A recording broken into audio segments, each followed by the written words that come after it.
Was that the right button? I think that was the right button. Hello!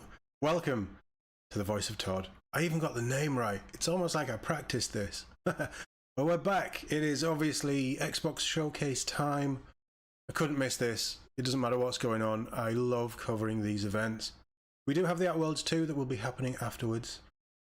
So that's all exciting. But I am so out of the loop with gaming. This is going to be fascinating. Because I don't know. I just don't know. So this showcase kicks off at 6 PM UK time, so we are 50-some minutes away. What we're going to do is just remind ourselves about, I've got 3 games, but throw things in the chat if there's anything that pops up, anything that you think, oh yeah, I'm looking forward to hearing more of this. I'd love to know what you guys are looking forward to this showcase. I haven't heard any leaks. I haven't heard of what games are coming. I do not know. I have hopes. I'm not doing them in any specific order because the 3 games that we're going to talk about before we get into the showcase is going to be very much, this is what I want to see. This is what I want to know more about. 2 of them, we know our games. We know they're in development and we've already seen announcement trailers, little bits of gameplay and things. The 3rd one is a big question mark, and I think that's a question mark that Xbox and Halo Studios need to answer. We'll do this one last, by the way. It's a question mark they need to answer with this showcase. I do not care what they say. They have to come out and say, yes, new game incoming. Don't care what they show. They just need to tell us. We need to know what they're working on. So, with that aside, let's get the headphones on. We're going to jump into our first trailer. This, I think the 2 trailers that I've got, the Halo one is slightly different because that was just its own video that was released. We've covered all of these on the channel previously before. The first 2 we're going to look at, the trailers I'm using are from last year's Xbox Showcase. It feels like it's been ages since I've done a stream on here. I think it was January. Yeah, just mad. So this is probably going to be an absolute train wreck. Let me know how everything sounds. Let me know how the audio is. If you can hear me over the video, just, yeah, let me know. But we're going to jump in first. Where did I put it? That one. So we're going to take a look at Fable. This is the 2nd showcase trailer. God, I want to know more about this game. I really do. But let's jump in. We're going to watch this. I will obviously be talking over it. Hopefully it's not too loud, but let me know. So this was shown off last year, and it gives you probably a better feel for the game, right, or what I hope for the game, than the first one. The first one with Rich Dayawadi, I didn't connect with at all. Heroes, do you? Whereas this, I think this trailer presents Fable better. Who better to tell you all about them than perhaps the greatest hero of them all? I think we get gameplay footage in this as well. There he is, in all his finery. Cheers. But I am looking forward to this game and finding out more. I hope that Playground don't mess it up, because Fable has a bad track record of sequels.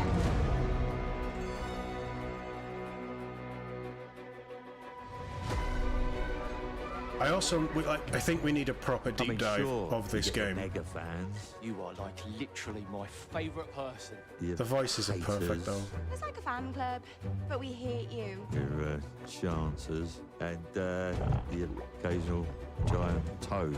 Yep, love a giant toad. For some reason. But it's more than that. I want to know when this is set in Albion. I want to know if this connects to the previous 3. I'm only talking about the other 3. Do what I want. We thought you could 2. The first 2 Fable games. Let's not talk about 3. Stuff. That's what defines you. I just need to know more. Really, and I think we need a real good look at the gameplay, because we haven't had any of that. It's a shame that they're focusing on the Outer Worlds 2 for me personally, but Fable isn't ready yet. I don't know when it's due for release. I think it's 2026 now. Make the most of her gift, but you know what it's like when you're young and you have a point to prove. I tell you, this kid, she had it. And I wonder how much of this sticks actually. So this is gameplay. Talent, the power. She was something else, all right. She was... That might not be. terrifying. So, Yeah, I knew this girl once who made all the wrong choices. Humphrey. She's back. So I think that this does really link in with Fable. I think I've probably talked about this at length when we last talked about the I'm going to Fable fix stuff. it, this place. And no one is going to stand in my way.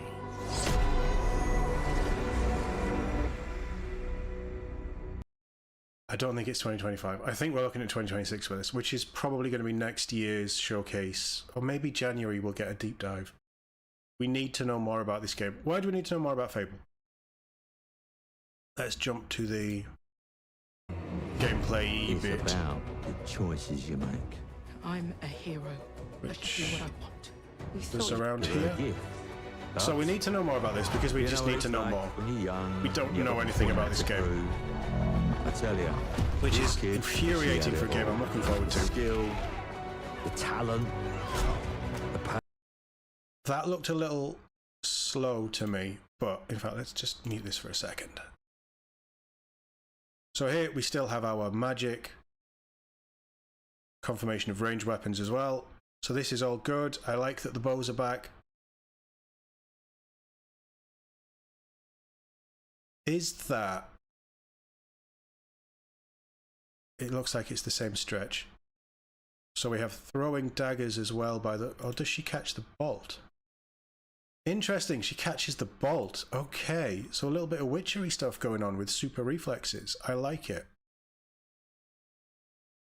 And throws it straight back in his center of his forehead. Excellent. Yes, I think that this animation looks a little bit clunky, but it's still in development, so I'm not judging it by that. That's really all the gameplay that we get, isn't it? But it's a good trailer. This one really sets it up for me. The Richard Ayoade one just didn't land. Talked about that at length back in 2023, I think it was. But this bit here, And no one I think going this to is stand Teresa. in my way.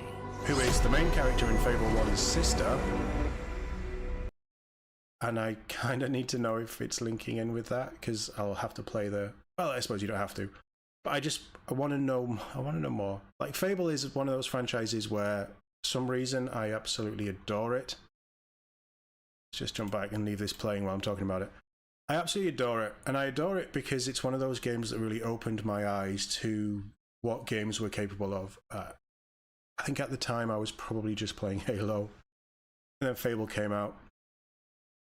And it was probably one of the first true free roam open world-esque, it's not open world, but it's open world-esque free choice games that I played that wasn't on rails like Knights of the Old Republic was. And I mean on rails by, you know, your pause, combat and turn-based style. It was completely free roam. It's one of the reasons why I think the Xbox did so well as well, because it had games like this. Obviously Halo was a big push. I think Fable came out towards the middle to end of the original Xbox life cycle. And it was just charming. It was British, Monty Python-esque, ridiculous interactions with people. It had so much charm about it. This captures that again, which excites me. But we don't know. I'd love it to be properly dated. Not necessarily the nailed on date, but fall, summer. It's going to be 2026 now. I think we will see something from Fable in this. Just to remind you that it's coming. Don't think we're going to see much. I think maybe in January we're going to get a deep dive on combat gameplay, a bit more of a look, like they do their developer directs, don't they? So I'm hoping that we're going to get something like that. As a world, as a feel of the old Fable games, this trailer absolutely nails it. The art style is pretty nice. It's a good glow up. We haven't had a modern Fable game. We haven't had a Fable game with realistic graphics, and it looks like Playground are doing really well. So hopefully this is going to give us something exciting to talk about. Who made all the wrong choices. And obviously, Teresa, Humphrey. if it is Teresa, yes. It all links in. I cannot wait to see where they go with this and how much of an homage to the first Fable game this is. Hopefully we get a little bit of nostalgia. I don't want a game filled with nostalgia. I don't want Fable 1 remade. I want something on its own. And I feel like that's what we're getting here, which is brilliant. So that's the first one that I really want to see at this showcase. I'm being very generous. I'm only giving them 3 games. I'm also aware that I have the tab open for the showcase, so if we get that sound coming through, I'll quickly jump across and we'll mute it. But Fable is the big one. One of the big ones. I think Fable is the one that's nailed on to see something. The next one, as a huge Gears of War fan, Gears of War ED. Now, we know that the Gears... Was it Reloaded? Gears of War Reloaded. The first game is getting redone. It's launching on PlayStation for the first time, which I think is pretty cool. Certainly because it's Gears 1 and not one of the newer ones. I think we will see a lot of this though. This showcase is going to have a lot of play it first on Xbox. But it's going to turn out that a lot of these games are heading to PlayStation probably quite soon after launch. I think we're looking at 3-month, 6-month windows. So I'm gearing myself up for that. But Gears is almost, if not just as important to Xbox as Halo is. This trailer for E-Day brings back the iconic cast of the original 3, and you know, it's an emotional ride for fans of the series who have been there since day one. This trailer looks incredible. I would love to see more of this. Like they say, this was on last year's showcase. It's in engine. It isn't gameplay. It is just showing you the world, this small snippet of what's going on, and the time frame. It's an important time frame for the Gears franchise. It's an important thing for the Coalition because they're going back in time. They're almost dropping the story that they were feeding in with Gears 5 into Gears 6. I don't know if Gears 6 is dead. They may be working on it behind the scenes. But this is a massive departure from what they were doing, and hopefully taking us back into territory that is true Gears of War. Closed areas. I don't want big open world free roaming crap. I want an not on rails, but you know what I mean. On rails-esque cover-based shooter that focuses on putting you at the center of the action and taking you through a narrative campaign that really pulls at your heartstrings with these characters. Let's take a look and we'll talk about it as we're going through. So like I say, this is in-engine footage. It shows you how impressive the engine is. I think it's Unreal 5. Gears has always been Unreal, so... But it's just Marcus back. Young Marcus, but it's Marcus back, which is always a joy. But I want to see more of this one, because it's a franchise that has just been dormant for too long. Gears 5 feels like it was ages ago. And this is hitting all the right notes for me. This is exactly where I wanted them to go, given the choice. I don't have a problem with the sequel trilogy, but there's negative connotations with the sequel trilogy. Think Star Wars and how well they did with that. I feel like Gears was going that way. I hope that, to use Star Wars as an analogy, I hope that E-Day is the and-all to Star Wars, or to Gears of War franchise, that it was to Star Wars. Andor was incredible, and it was a prequel about characters you didn't know you would fall in love with. We know we love these characters already. I hope that we just fall in love with them all over again. But we need to see more of this. I believe that this is aiming for a 2026 release as well. But as far as I know, it's been very quiet. I haven't seen anything online about it. Like I say, I'm way out on my gaming stuff. But it's that moment. It's the piano. And then Dom. Oh, Dom.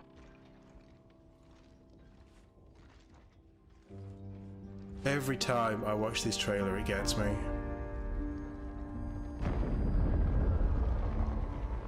And just the destruction of E-Day.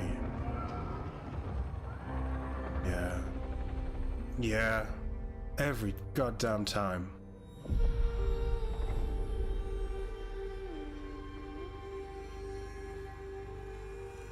this cannot release soon enough. Obviously, I want it to release in the best state possible. I want it to release incredibly beautiful.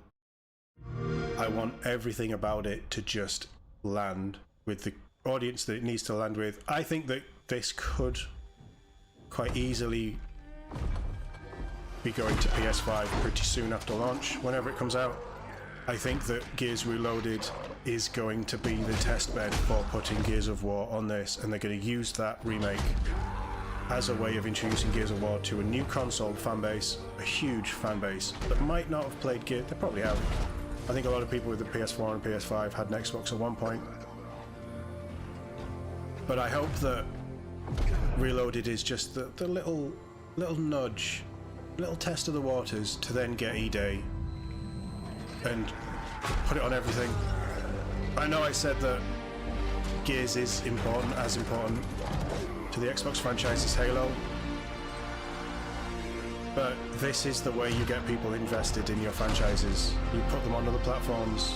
Microsoft is pushing towards third-party development and Game Pass, obviously. It's just too good. It's just too good. I adore it. But this, yeah, we need more of this. Whatever they do, I'm not expecting much. Maybe another trailer, a little bit of gameplay would be nice. But like I say, I'm not expecting much. But I would love to see something from this. And more emotional piano tunes and mad worlds and yeah. Just perfect.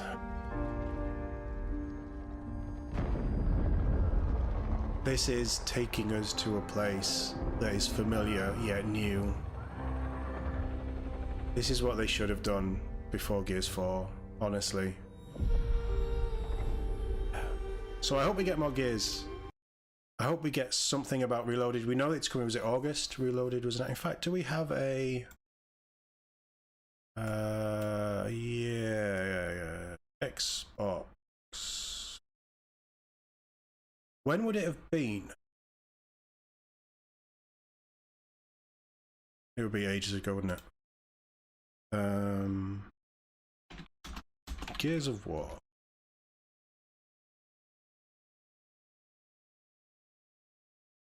Have we not had a trailer for Reloaded?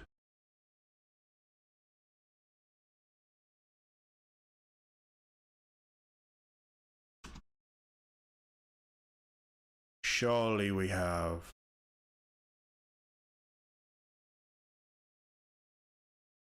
Surely we've had a...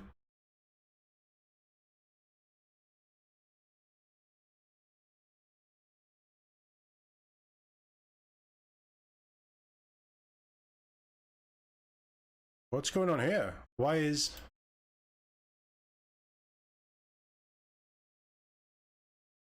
Why is there nothing on the YouTube channel? Concerning. Right, let's jump over to this. This is our final one that I want to talk about. Let's just get rid of Gears. Let's get rid of Fable. That shouldn't be causing a problem. Yeah. Okay. So this is the big one for me. Like I say, they need to show something for Halo. It was quiet in January. We got this October time. And this is a big step. This is a big change for what was 343 is now Halo Studios. I talked about this video at length when it released. Probably on this channel, actually. And yeah, as a massive Halo fan, but someone who has struggled with recent Halos, the 343 era was... Well, it started low and it didn't get any better, did it? It definitely ended better with Infinite than if they'd have finished at 5. But I just wasn't a huge fan of Infinite. I still need to play it again. It's one of the first, it is probably the first and only Halo game that after 2 years of owning it, I have only played once. I've played the multiplayer a bit, but I haven't gone back to the campaign. It just didn't land with me, which is quite sad as somebody who puts Halo above a lot of things. Halo at the minute is having a bit of a resurgence. Obviously, MCC, there's rumours of it going to PlayStation 5, which I don't know. I don't know if I want Halo on the PlayStation. And when I say I'm fine with it for Gears, because you can use Gears to bring people into. But if Halo goes to Sony, you are basically Xbox and Microsoft are turning into Sega, and there's no point in having consoles anymore. Master Chief is what Sonic was to Sega. As soon as you start putting Master Chief, the Halo universe, anything to do with Halo, on any other system outside of PC, because they're the same thing, let's be honest, I think you start to run into some pretty big branding issues. And honestly, if all of your flagship franchises go to other consoles, people stop buying your consoles. Game Pass is a great service. Game Pass will, I think, hopefully always be a great service. At the minute, I think it pays for itself. I think there's enough on there. I save a lot of money with Game Pass. But if I could have all of the PlayStation exclusives and all of the Xbox exclusives on one console, yeah, I wouldn't need to own just an Xbox. I would go for that one single console and enjoy everything. I know that's what a PC is, but PCs I'm sort of taking out of that argument. Console-wise, I think you struggle if you lose Halo and the exclusivity that Microsoft would have with the Xbox and Halo.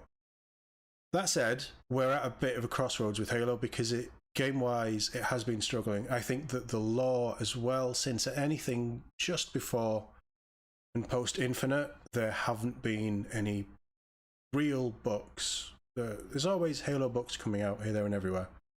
We haven't really had anything that has pushed the story forward, which is rare. Game-wise, we've had nothing. Obviously, we don't get DLC. Halo has never had a DLC campaign or DLC elements. I know it was rumoured, but obviously disappeared quite quickly. The only bright thing that we have had for Halo in the last, I would say, 2 years, for me personally, as somebody who is into the Warhammer hobby and that side of miniature gaming and all that stuff, is Mantic Games' Halo Flashpoint. It's an incredible game. It plays amazingly. It's a small skirmish game.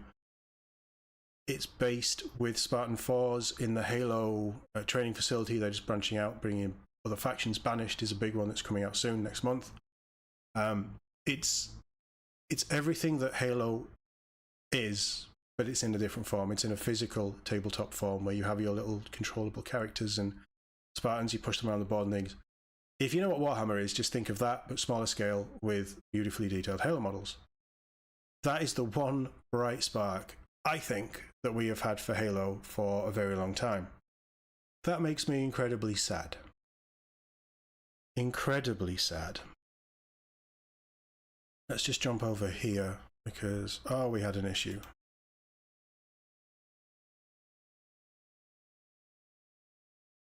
We should be live on this now. Yes, we are. Oh, we have footage as well. So we'll talk about Halo and then we'll dip into this. But let's get this prepped anyway. We will mute that and just leave that. We'll pause it. We may as well pause it. Let's go back to Halo and I'll continue making my point and we'll watch this. So, the big problem with Halo is it needs a win, but the leadership at 343 was so... Yeah, I don't want to get into it. But Infinite didn't land. The TV series is an absolute abomination, and I will say that until the end of time. I watched one episode. Episode 1 of Season 1. Never again will I put myself through anything as heinous a crime to a franchise that I love as that TV show. It's gone. It's dead. I don't want to talk about it again. But about 8 months ago, October, November time, we got this video. It just dropped out of the blue, and it confirms a couple of things. some very exciting things. We're going to watch this. I've talked about this at length. I did a breakdown video and a whole half-hour video of talking about what I want to see. If you're interested, that is on the channel. It'll be in the video section. I can just be my authentic self, Chris. For 6 years, I don't want to be in front of a camera. This There's so much to do and so much fun to be had when you play Halo. is absolutely I feel like the I never run fresh out of start things to do. that this I needs. love intricate stories. I also think that it's very smart to move to Unreal 5. It's an engine that I think is stunning. Everything I've seen in it is stunning. From Hellblade 2 last year was visually one of the most impressive games I've ever seen. I'm currently playing South of Midnight at the minute. I know I'm way behind on my game When I time. first heard about But Halo South of moving Midnight on Unreal Engine, is my first stop thought was, motion this is gonna be a aesthetic. really It's hard very secret to sort of keep. 30 frames. I It's think jumpy, fans are kind going of to be completely excited about the unique future of individual Halo feel. because of the Like claymation possibilities kind of that are vibe. afforded us by using Unreal. It's done in Unreal, and it's absolutely stunning. It looks and feels like its own thing. Supporting it, being really kind of a The tech lighting company is and a some of the studio at the same best time. in Unreal Since 5, we made the and then change this, to shift to UE, as we get to see some of the we footage. can This is all bring test Halo footage. This forward isn't in part of the ways that game. This people isn't have never seen anything. before, while still Look at being the true aesthetic. to Look what at Chief. Halo Look at the is. weapons that they're using. The Look at the founding enemies that he's up project against. was an effort All of to this show points ourselves how far towards. we can push things using Unreal 5. You can't really do Chris came to me and said, "Hey, I have another this crazy prequel idea." to He said, the "Hey, original there's this Halo thing Combat called Evolved. Project Foundry that I want This to do. looks like Let's make it happen." Halo Combat Foundry Evolved is potentially being remade Based in around Unreal the same 5. concept of the Foundry. That might not be in true. Halo lore is the place where Halo I don't rings know. are born. But we're coming up to 25 years of Halo It's not a game, CE. it's a research project for our studio. This is so a we research can prepare project. ourselves for the next steps of making Halo games. So this is all good, but look how good this looks. If you can make a Halo game that looks this good, plays like Infinite plays, Infinite's gameplay is some of the slickest first-person gameplay I've played in a long time. Flood World, stunning. The things that they can original do with Halo this franchise engine was a excites graphic me, showcase. and I It was don't best know in much about class. engines. That's what Halo was. I just when know first that it looks released, good, and that's what Halo and needs it's to be. shiny, and I want to play in it. Look at this. This is original CE Chief, dialed up to 25 with Unreal 5. He looks incredible. But this is all basically taking Halo CE designs, character designs, even the elites, the weapons. You'll see the Magnum is the classic CE Magnum. So once Project Foundry All had of been this approved, we took the entire is creative team pointing and we towards ideated the on true 3 Bungie art locations, style something from back in the old, day when something Bungie new, were and something on top of the really world. alien. We had the Pacific And Northwest, which is I sort of hope that we get traditional something, Halo because I'm biome. worried about trying to Halo. shove Every as year we much haven't had foliage in there anything. as humanly possible to make it I think the really last time feel we like heard, you're on a outside of this hike in video, the last time we heard about a Cascades. new The Halo Cold Lands, project which was the second biome that we took on, was it was more of a Showcase technical 2021. showcase where we could play with shaders, we could play with This is the biggest deformable franchise that landscapes Xbox and should own. terrains. Unreal affords It's been us misstep more after opportunity misstep than we've after ever misstep had in for the last 10 past. years. You know, on the surface, it might just look all like snow. This but is the same how team many layers of things without the combined leadership to that really 343 give was. So that winter stain look? is still there. And The then our third rebrand, biome was the Blightlands, which is they're kind of telling you any that they're land looking at things differently. that's Halo been completely Studios, taken over they're by the focusing Flood. on I wanted to give our team where the they go opportunity to really as custodians of this express license, an I alien think. world, a really And alien building this world, stuff, these taking assets something in way Unreal further than 5, they and have actually again, I done talked about in this at length. previous Halo Building games. this all in What's Unreal 5 impressed me means that you about can watching share the these Halo team assets with work in Unreal other is how studios beautiful everything to looks, make how incredible other the types of Halo environments game. look. I don't think we've seen anything quite like it in Unreal Engine before. Absolutely. Fortunately, Let we someone have make a studio third-person that's Halo really game. Let passionate someone make a about Halo, top-down about the look and the feel, RPG, and, you know, a I think there's turn-based a lot RPG. of hunger to really collaborate. Let people to play move with this. Do you forward want together. Halo Foundry was an kart initiative racing? that touched on every part of the creative Sure, do process. it. Everything It'll be from amazing. concept art, VFX, characters, vehicles, and weapons to make the future games of Halo. Creating an asset, taking this design. They are now we talking can about really the future. dig They're into looking at material the future. foundations.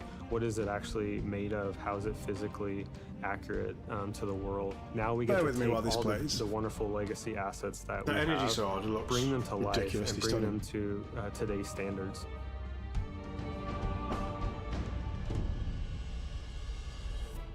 We are really excited to be not just working on multiple projects, but also expanding our studio. As a lifelong Halo player, I think My the phone game's doesn't only want to gonna charge. get better when we get That's those fine. We new, can fix that unique problem after the perspectives stream. And people bring in their expertise and passion for the Halo franchise. This is what we need. We need people who have a passion for telling the stories, for doing this all properly. Further into their development cycles. And it is great to be Just part of don't a mess team it that's up. growing, because It's you not can that kind hard of to see mess up. that You have force 10 multiplies as great people come in, years. You You have take on challenges and you can do more. 5 or 6 Bungie games that you can use as blueprints. You have a huge wealth of lore since 2021, since 2001.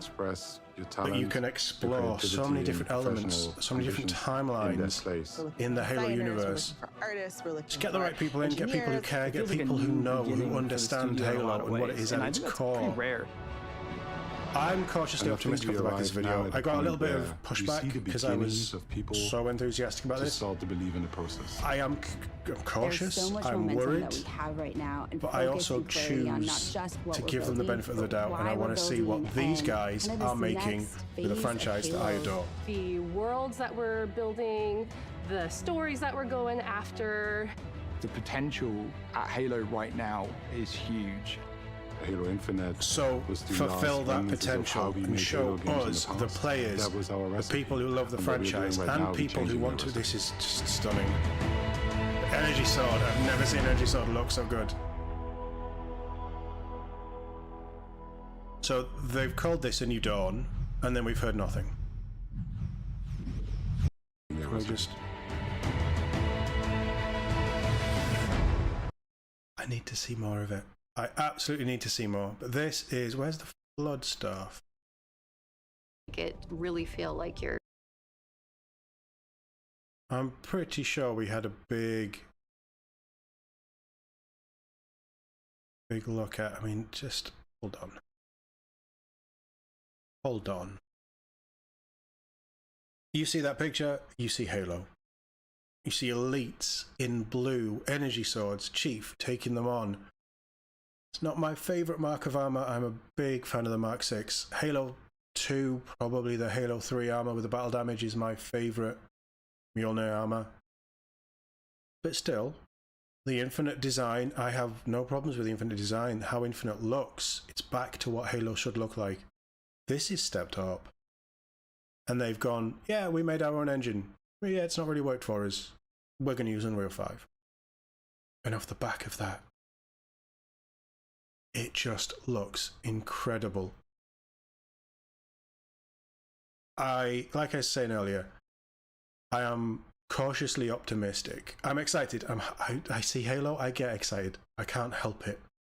I'm cautiously optimistic. I know that the team hasn't really changed. I know the biggest change has been the leadership, but still, a lot of the older designers and things are still there. That's because they're fans of the franchise, and they, I choose to believe, just weren't listened to. I think the leadership massively let down Halo Infinite's development. I think the leadership massively let down the fans. I think the TV series was pushed in a way and allowed to be coerced by Hollywood to just be an absolute travesty of what Halo should be. The people who were making the Halo TV series didn't want to make a Halo TV series. They just wanted a brand that they could do something with. What we need is to go back to the start. Not remake CE, because no. I don't want that. I'd play it. In Unreal 5, I'd play it. I'd rather we get a new game. I'd rather we push the timeline forward. We're starting to get lore novels and books and things that are pushing beyond Halo Infinite now. It's what we need to do, but we need to take Chief. We need to put him fighting the familiar. Banished is great, absolutely, but we need to be fighting the Covenant again, or a Covenant splinter group, something that links in with that. Maybe a civil war between the Banished, the elites of whatever new Covenant faction you have, obviously all the familiar alien enemies as well. UNSC trying to rebuild and get back into a position of power like they were at the end of the Bungie trilogy. And then just bring in the Flood as this ancient threat that is continuing to just be in these installations, in these places, and a threat to get out. All of these things you could tell amazing stories with. So enable people to tell the stories. And I think that's what this studio reset does. The talent that is there, I can't deny that they don't know how to make a fun game. It's the story side that worries me. So hopefully with this showcase we get some element of Halo that shows us what they're doing next with Chief. The weapon, I didn't like the weapon, I didn't like any of that, but we're stuck with that now. We have to roll with the punches, much like Halo 5. Yeah, still rolling with that one. But we need more. We absolutely need more. And there's so many characters that have had, you know, Alpha 9, the ODST game. You could do a little bit of a breather from Chief while you're trying to figure out what you do with that, and you could do an Alpha 9 set during the events of Infinite, and they're off doing something else.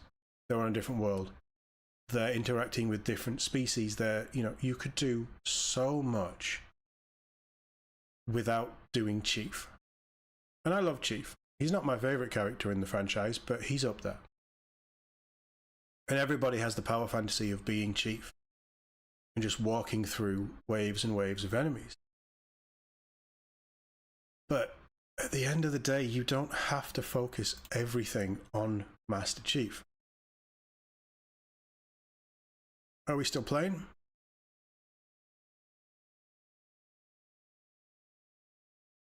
So I think that this is Nuka-Cola.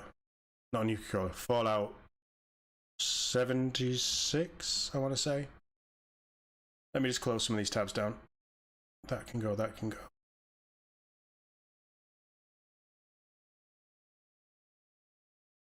I'm going to get rid of you as well. So I think this is the new Fallout thing that they've been teasing. It's not selling the showcase for me, I'll be honest. But, you know, everybody likes a fishing minigame. We are live, aren't we? We are now. So, what else do I think that we will get? Well, realistically, what do I think we will get on this showcase? Like I've said, we're just over 15 minutes out. I don't know what's there. I have not been paying attention to gaming stuff. I couldn't do Summer Games Fest on Friday because I was busy. I struggle with my voice. I have done quite a lot to mean that I'm starting to go hoarse already. I've done that much talking. So I'm looking forward to this starting soon. There may be a point where I just lose my voice. In that case, I'll just nod along and we'll listen to whatever they're doing on screen. But aside from wanting to see Fable, wanting to see Gears E-Day, and wanting to see something Halo, if we don't get Halo, I will be very disappointed and I will be very concerned about what Halo Studios are doing. Because we need to see something. We need just a little primer, just a nod that it still exists, right? But that's still a, I hope we see it. I don't know if we will. I think I might even be surprised if we do see it at this point. That's what concerns me. I think we'll definitely see Fable. I think we'll definitely see something from Gears. Both of these games, we believe, are due out at some point next year, and we'll probably learn more in the January developer directs that they do. So I'm not expecting big things about those, but I'd like something. What else do I think that we'll get? Contraband is a game that I am cautiously optimistic about since it was announced and it's been dead since then. I'd love to see more of that. I'd love to see... Obviously we're going to get whatever Fallout stuff is going on. They always do a big Fallout 76 thing. We'll get a Elder Scrolls Online thing.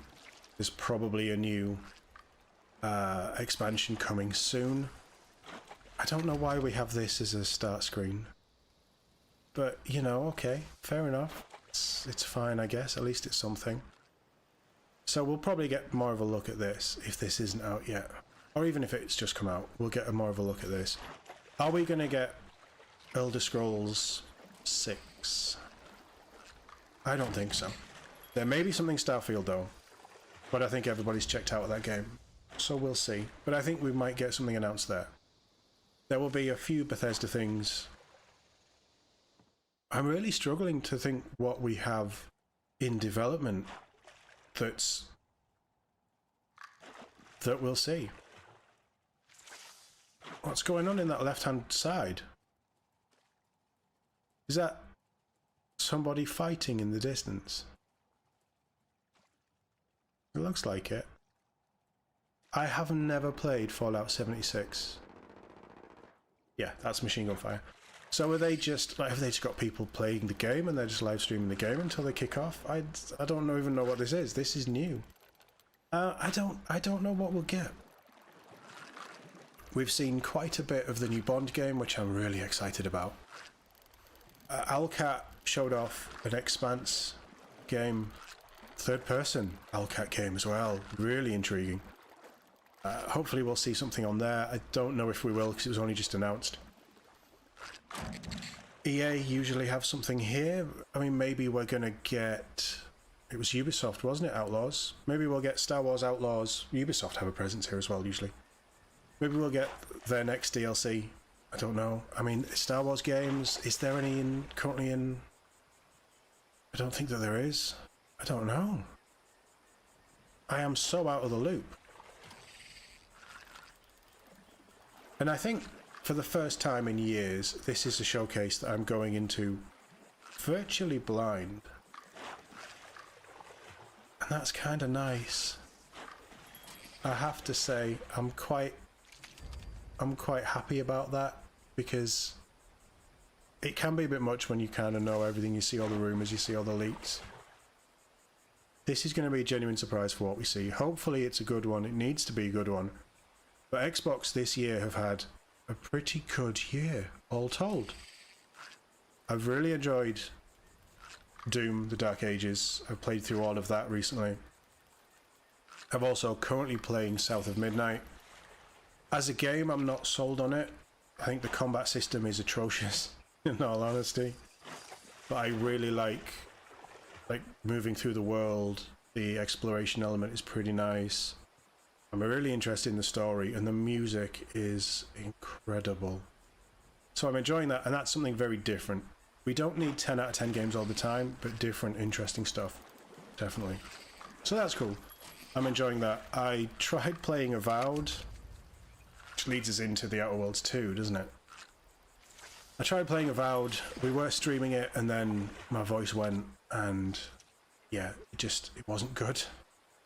So we haven't gone back to it, but I struggled with Avowed, in all honesty. Oblivion, got a bit of Oblivion that was pretty nice. I know there's been bugs and things, certainly with the PC there's been some issues. But I think, all told, Game Pass and Xbox for the first 6 months of this year has actually been really good. There was something in January, wasn't there? Something new that came out in January. Oh, Ninja Gaiden 4, we might see something here as well. I think it was Ninja Gaiden, did they do a Redux or something? So, yeah, there's been some really good games that have released on Game Pass first 6 months, and I feel like this is the first time in a long time that we've had some good Xbox games releasing that people want to play and people are interested in, not just slightly smaller stuff. So all of that has been really exciting, and I've been enjoying what I've played mostly. But I'm at a loss. I just hope that it's good, and I hope that we see some stuff that's coming in the next 6 months. But I also want to see something that's coming, or quite a few things that are coming 2026. Give us some real teasers. Just get us excited about the future of Xbox as a brand and as a console. Because all of this talk about moving everything, not everything, but a lot of things to the PlayStation side of things, makes sense, absolutely. They lost the console war a long time ago. They need to make money somehow. They want to develop games. 100%. Why would you not put it on the most successful console platform that is currently out there in this generation? As long as it's not certain things. But I'm okay with that. I'm okay with stuff being released on PlayStation so more people can enjoy them. I'm at that point in my gaming life where I just want people to enjoy cool stuff. And if it's stuff that I enjoy, and there's loads of people playing it and enjoying it, that means we get sequels and hopefully better versions and sequels can improve on the great things that we like about these games, right? That's all positive. So I don't know. I think at this point in time, I need something to get me excited about the next 12 months of Xbox. 18 months would be okay, but certainly the next 12 months, I need to know why I still have a Series X. It's behind me, isn't it? I need to know why I still have it and why I shouldn't just chip it in and get a PS5. Not that Sony seem to be releasing a huge amount of stuff I'm interested in at the minute, but there's a huge back catalogue on there that I'm interested in playing. So we'll see. I am going to dip out. I'm going to go and grab another coffee, and we'll be back in a couple of minutes. I'll leave this running in the background so you can enjoy the fishing in Fallout 76. I will be back in a couple of moments. I will see you all. How am I going to do this? What button do I need to press? Let's press this one. Do I go? There we go. I'll be back in a couple of minutes. I'm just going to go make another coffee. Enjoy some fishing.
Alright, we're back.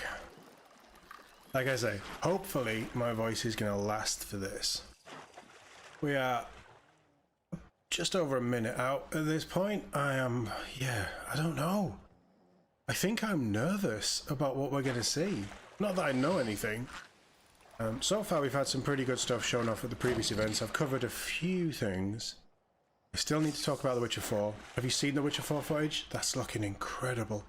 I am going to do a reaction to the Unreal 5 Witcher 4 footage. Now my phone's going mad. Fine, whatever. Yeah, so hopefully that'll come this week. Just while we're getting into this, I'm hoping to do more with this channel. I know I've been saying that for a while. Yeah, I'm probably juggling too much, and this month is turning out to be insane. I've got a lot going on in my life. But yeah, hopefully we're just going to get more content and keep doing stuff with this. So that's going to be fun. But for now, let's get into the Xbox Showcase 2025 with whatever exciting things hopefully they have to show us.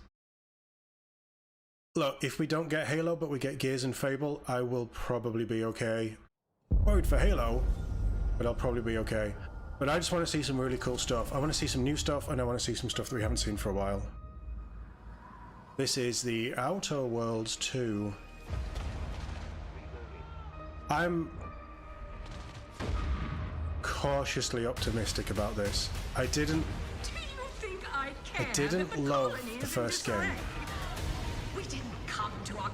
I also don't know why we need to preview this, but they did it with Call of Duty. That looks like an element of cover. I should really play the first one again, shouldn't I? I don't know why we're getting this when we're getting a direct straight after this, though. I think that's a little bit annoying. It is a quirky world, though. Very quirky world. And I do like Obsidian. I might not have gone with Avowed. I do like Obsidian as a whole. They made one of my favourite games, so they'll always have that. Two of them, actually. Pentiment was amazing as well. 3. Knights of the Old Republic 2 was pretty good.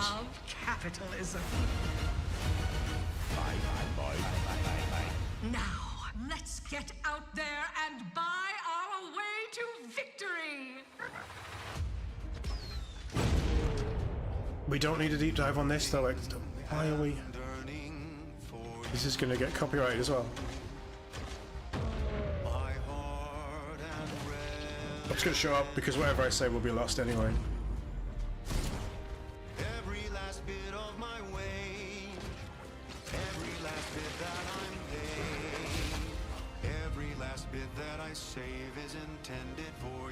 It just looks the same. But like I say, we're going to be seeing this in probably less than an hour. So why are we getting such a look at this? The cost may be high.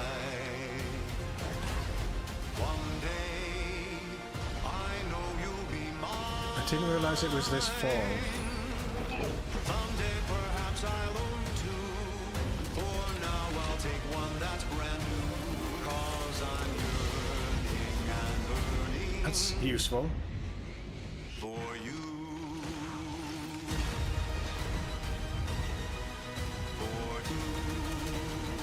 October. Okay. So we know what. Made for capitalism by capitalism. Play Anywhere and Xbox Game Pass. By staying tuned after the showcase. Yeah, okay. I mean, I'll play it. I will play it. And we know what's coming. Big game for October this year. And to Game Pass anyway, so... World right, premiere. Now we're getting into it. This is hopefully going to be the good stuff. Babe, what's wrong? I'm sorry.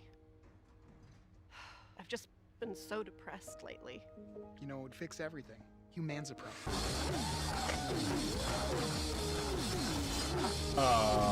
Yeah, it's the Rick and Morty thing, isn't it? I didn't play it. It's not my kind of humor, so I skipped it. I think the first one did well though, so... Well, it must have done if they're doing another one, so...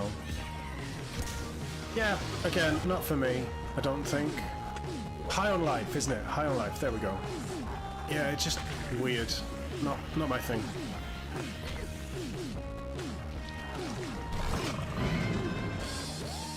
And an odd one to start the show with after showing off Outer Worlds 2, because they're a very similar aesthetic.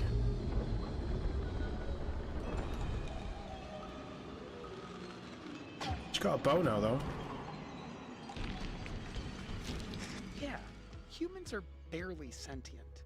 Scientists have done studies, and their brains are like half the size of ours. 2, yeah. Yeah. They'll be popular, it's just not for me. Coming this winter, that's coming out quick. And they're advertising PS5 games as well. Okay, this is a big shift, a big total shift. They're actually letting you know which games are coming to PS5. That's huge. Okay, this looks more like it. This is in-engine footage. I'm getting Assassin's Creed vibes, but I don't think it is.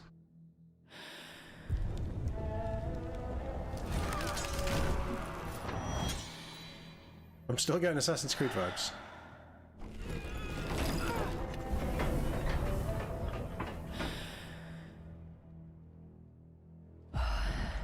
It's a beautiful looking realized world though. The graphics look... I know this is video, it's not gameplay, but well, that might be gameplay. Brutal. Is it Assassin's Creed? We are jumping about through time.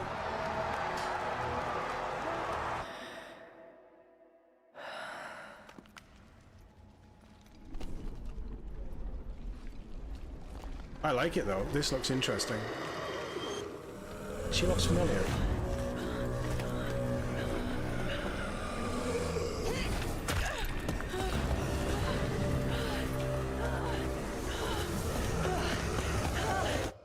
I'm still going Assassin's Creed.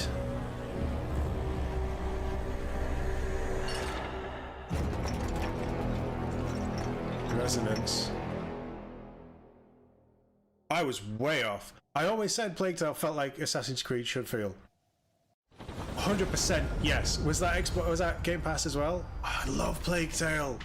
Oh, come on. Okay, we've started out really well. That was next year, wasn't it? Holy shit, Plague Tale. We're getting another Plague Tale. I'm happy now. Can you tell? Xbox handheld? Controller. It's a new controller. It's the handheld. Okay.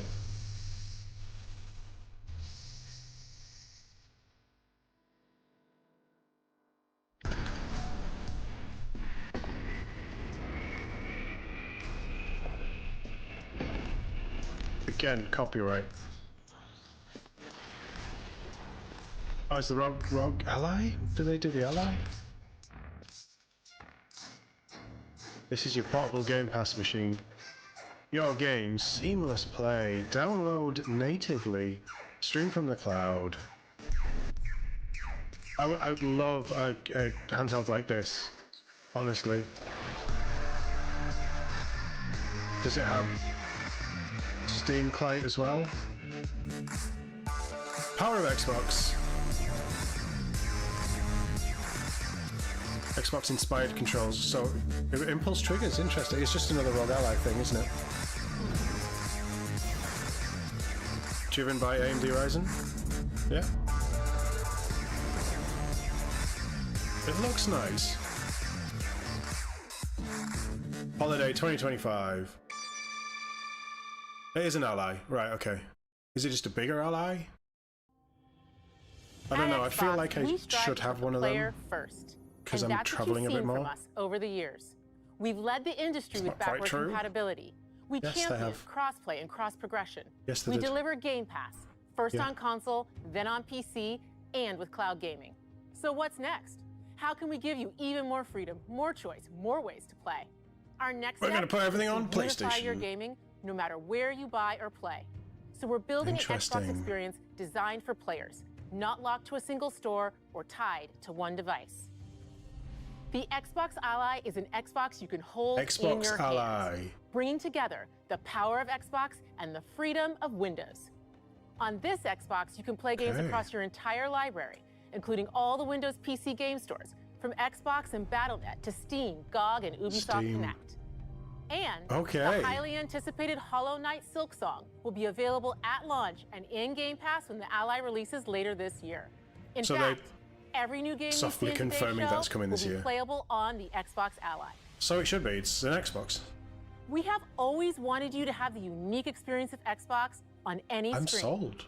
That's I why want we're one. investing in Xbox Play Anywhere. Whether you're playing on console, PC, smart TV, or any Windows handheld like the new Xbox Ally, the Xbox experience roams with you. Your library, progression, friends, and This is the achievements. right attitude There to are have over for modern 1,000 gaming. Xbox Play Anywhere games on Xbox today. And every new game you see in today's That's show what I need to play, from Clear our Obscura. partners and our studios is Xbox Play Anywhere. Good. And because it's Xbox, you can always have access to Game Pass with a diverse lineup of games from the biggest franchises to critically acclaimed indie hits.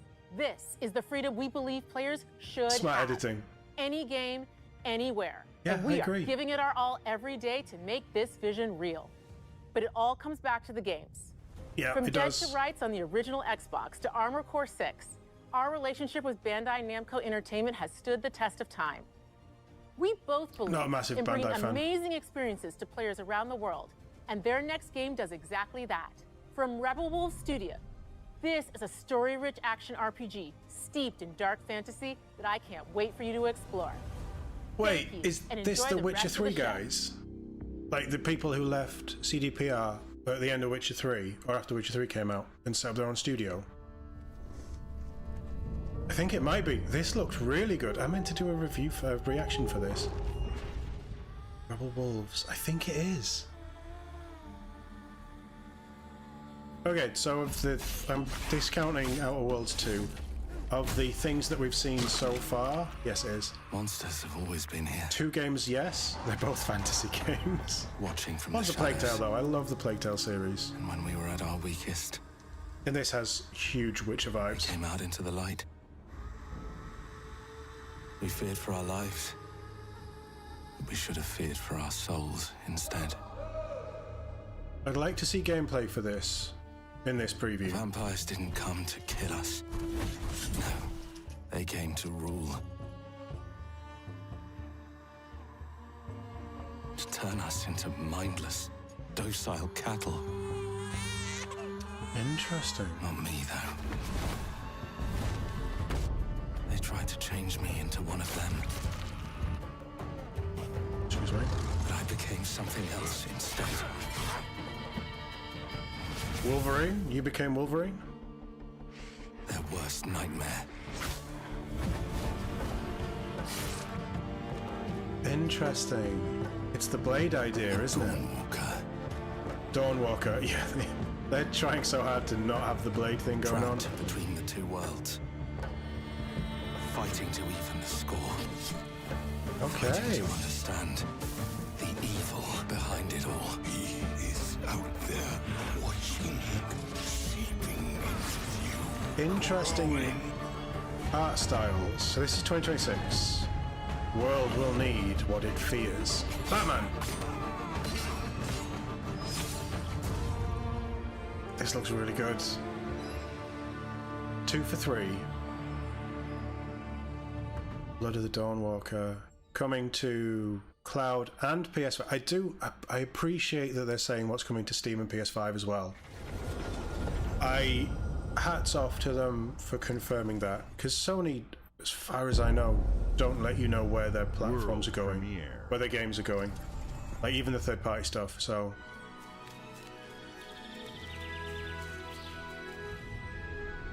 two for 4.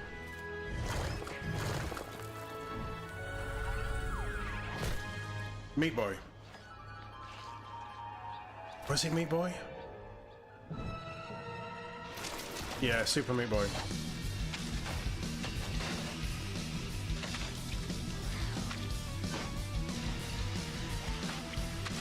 Interesting. Yeah, okay, fair enough. It's not for me, but I struggle with the reactions of these.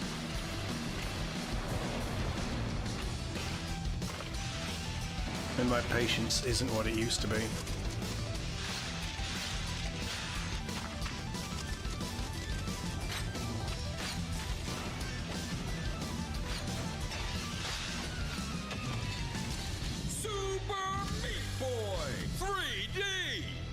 Coming early.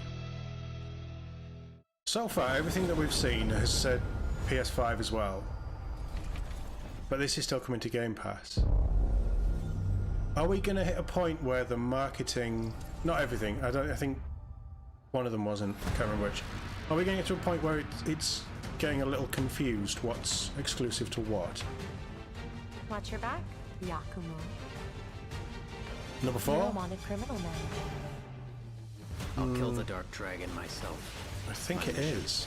My duty as a Raven Ninja. Yeah, I think it is. I think this will be great. I'm looking forward to this. I need to replay the other ones. Breaking the Dark Dragon free has its consequences.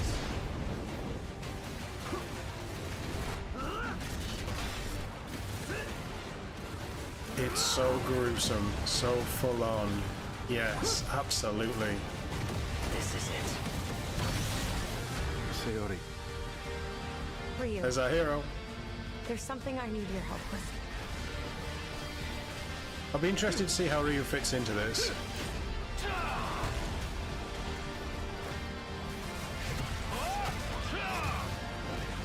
I don't know if I'll have the reactions to play this, to be honest, but yeah, I do love a Ninja Gaiden game.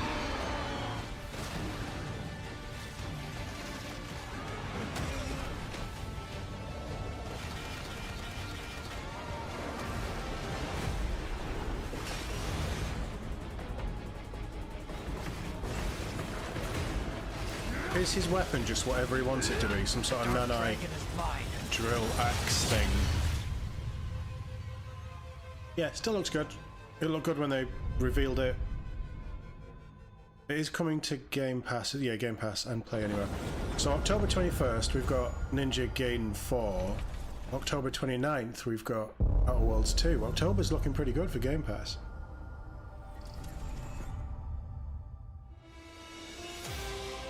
Bethesda presents Indiana Jones coming to PS5.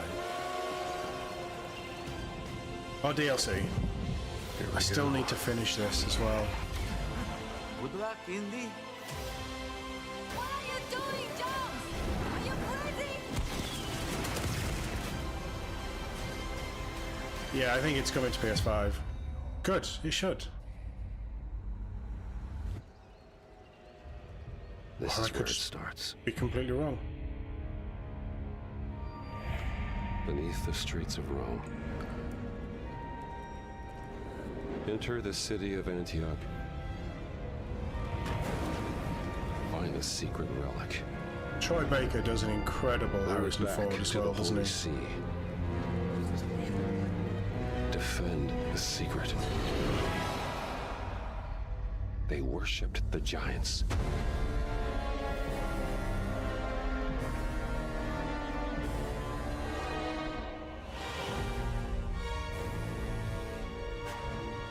The Order of Giants, so it's DLC.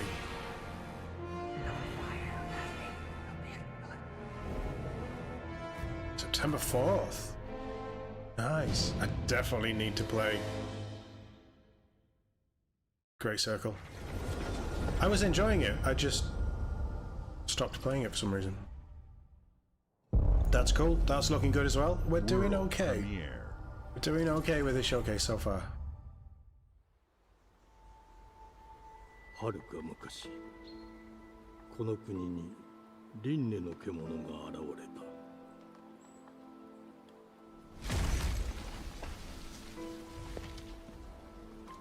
In-game footage and cinematics. 輪廻の獣は汚れを吐き、あらゆる生物を蝕む。Game Freak. That is a pretty cool creature design.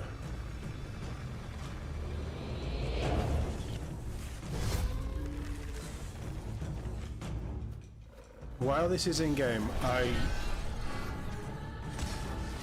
was going to say I think it looks a bit rough, but actually the last few shots have looked pretty smooth. This is going to be another Dark Souls-esque. Yeah, that's how it looks to me. Yeah, that kind of... 西暦4026年、人類は滅亡を待つのみ。 So it's set well in the future. I think this looks good, but with it being a Souls-like, I'm not interested. You are absolutely dying hundreds of times in this game. Beast of Reincarnation. 風之後エマ、お前こそが輪廻の獣を滅ぼす刃となる。 Interesting. Coming to Game Pass as well, 2026. I think it's a Souls-like. If it is, I'm out, but it looked like a beautiful world. The glittering streets of Avalon sure do shine. Because they swoop their filth down to us. Oh, we saw this last year as well, didn't we? It's the steampunk one. Yeah. Oh, I can't remember what it's called. Clockwork something?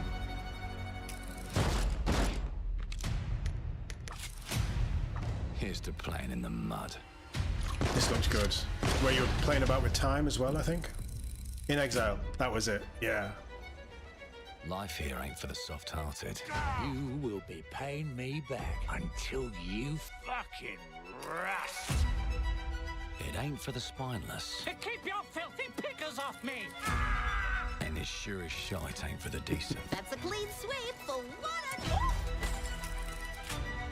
I love the comedic vibe they're going for with this. Justice itself has been affronted. I have been burgled. Lord Griswick. Yes, I got that part. Do you know anyone who might wish you ill?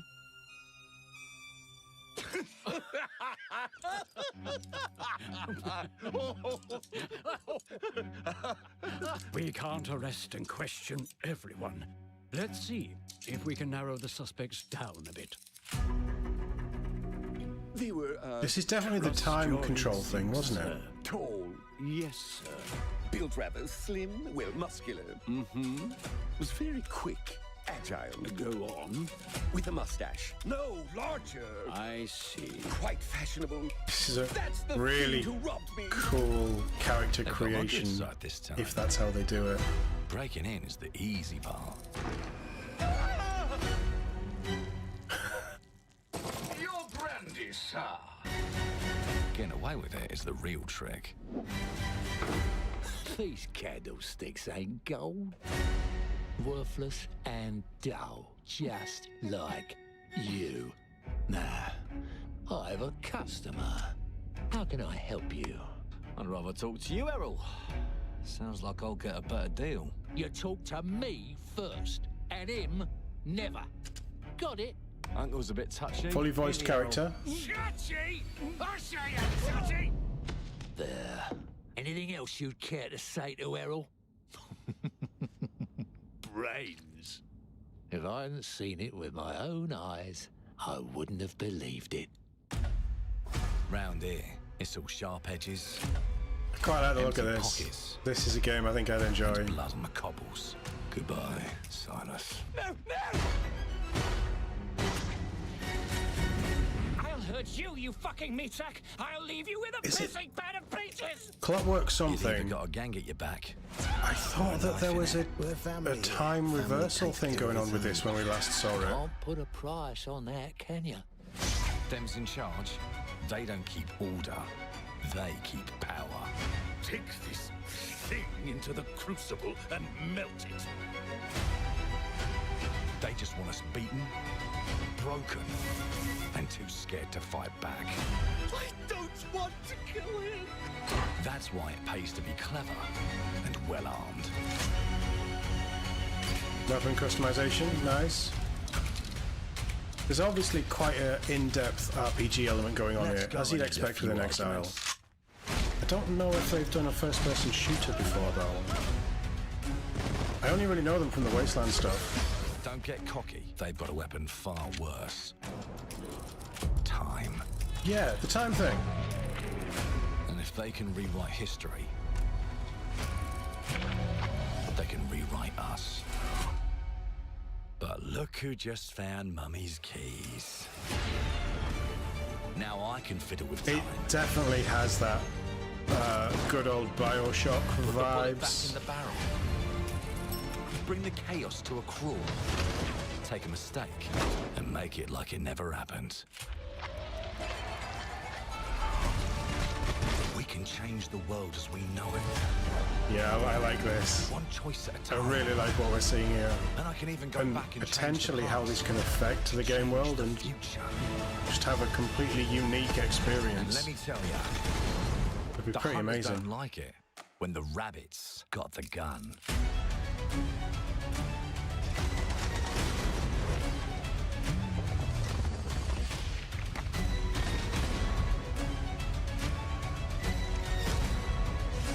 I like the premise of this. It's a cool looking world. It's a very cool vibe. The comedic element to it is pretty good as well. Clockwork Revolution, there we go. I think that's looking pretty good. Now let me alone. Still coming in due time. Piss off. Fair enough. It'll come when it's ready, but yeah, let them cook. It's looking good. I think that's the second. Was it last year that we saw it? Teams are dedicated to bringing players award-winning, record-breaking, critically acclaimed games. Call of Duty, Black Ops 6 from Activision, Doom: The Dark Ages from Bethesda, Doom was fun. Diablo 4, Call of Duty was Vessel of okay. Hatred from Blizzard, and Did Avowed enjoy the from campaign. Xbox Game Studios. All of our teams not across sure about Xbox Avowed. first party I are should probably go shipping back their and play it most again. played games ever, and they're also delivering more content than ever before. From original single-player experiences to vast online worlds, our teams are empowered to build the games they've always dreamed of. We want our players to have the choice and flexibility of I where don't think and that's how they play the games our untrue. teams make. So of course, But our games will be available They day haven't been one making in bangers Game for a Pass, very long and time, have they? every They've had a new good game 6 we make months. for both Xbox They've had a rough consoles 3 or 4 and years since the PC Series will X, be Series S Xbox launched. Play anywhere. Wasn't On good behalf until of our recently. creative teams, thank you. These experiences don't stop when you put down the controller. As you've seen in recent years, more and more of our characters, stories, and worlds are expanding to brand new audiences through they need to TV do and Halo. film. They need to A show us Minecraft something movie Halo. And the Fallout TV series broke records and brought Is that millions of players actually into the game. Xbox? We have more projects in the works as gaming continues Though to I influence like film and Xbox anything to television do with the like film and never television before. stuff. When it comes to growing Notice how new they didn't franchises, mention Halo. Obsidian is having a year like no other. From launching a blockbuster new game like Avowed to the upcoming release of The Outer Worlds 2 How did this Avowed do? October. Did Obsidian it get a lot of is play? always Did people delivering enjoy great it? I games, and kinda they have switched off a at that third point. game launching this year. You'll get to go deeper on it in our direct, but until then, let's take a look. Wait. Hold on. World premiere.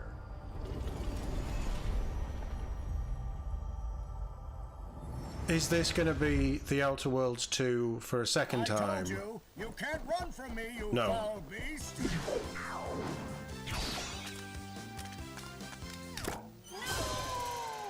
With new flexible legs, the Yoke Girth action figure can ride anything! Okay. Oh, what was the Honey, I Shrunk the Kids game?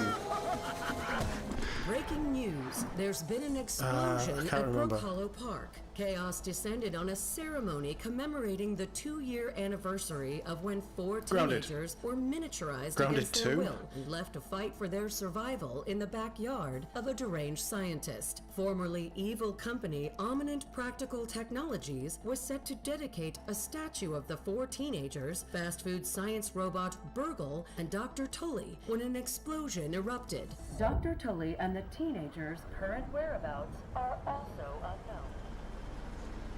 Are we gonna be Honey, I Blew Up the Kids this time around? No, we're still shrunk. This summer. Okay. This was an interesting game. No, was that a scorpion? No. Spiders were terrifying in this game. It was great. It looks the same thing, slightly different with different creatures. Hey, different enemy AI and stuff. That's cool. Still co-op.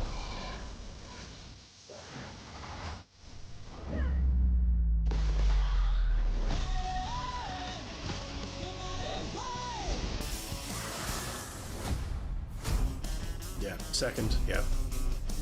Coming in July, that's got to be game preview, yes. And on Game Pass, okay. Interesting, we might have to give that a go, get the band back together, see what's changed. I think it had potential, but it didn't really connect with us. The predecessor, ND3500, reached. But yeah, Grounded 2 will be worth a look. Grounded wasn't a bad game, it didn't land fully. Looper Games. It's going to be a horror-y thing, isn't it? In a state of suppressed recomposition. The behavior pattern of the orphans populating the area is highly unusual. Anybody else getting Dead Space vibes? Not that that's a bad thing. They become exceptionally aggressive.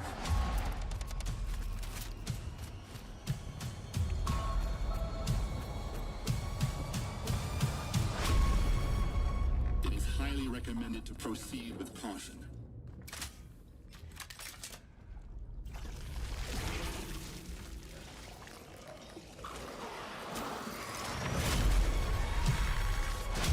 They seem to act more consistently, in coordination. Destroying the nest is now a priority. Yeah, it's super Dead Space. Such is our calling. Such is our calling. Chronos, The New Dawn, coming fall to Xbox Playmat, not Game Pass. Were they the Blair Witch game that was pretty good? Bethesda. Is this going to be the part of the show where we get all the Fallout 76 stuff? And Elder Scrolls Online.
I don't know what's new here though.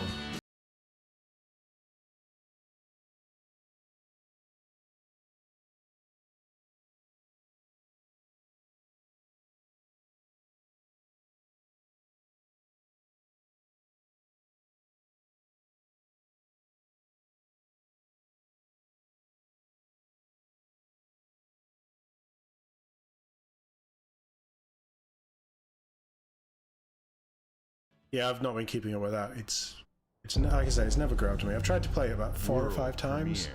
Never grabbed me.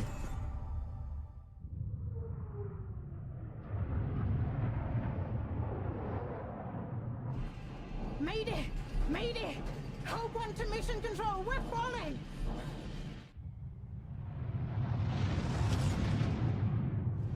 Thomas, the ship's breaking apart! There's no time! Evacuate! Now! Thomas, come in! Ariane.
Art style wise, it's my kind of sci-fi. I like it. Wherever you are, Aphelion.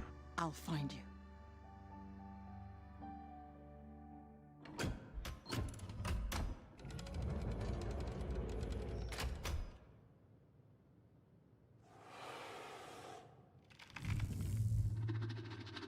Yeah, I think he's dead.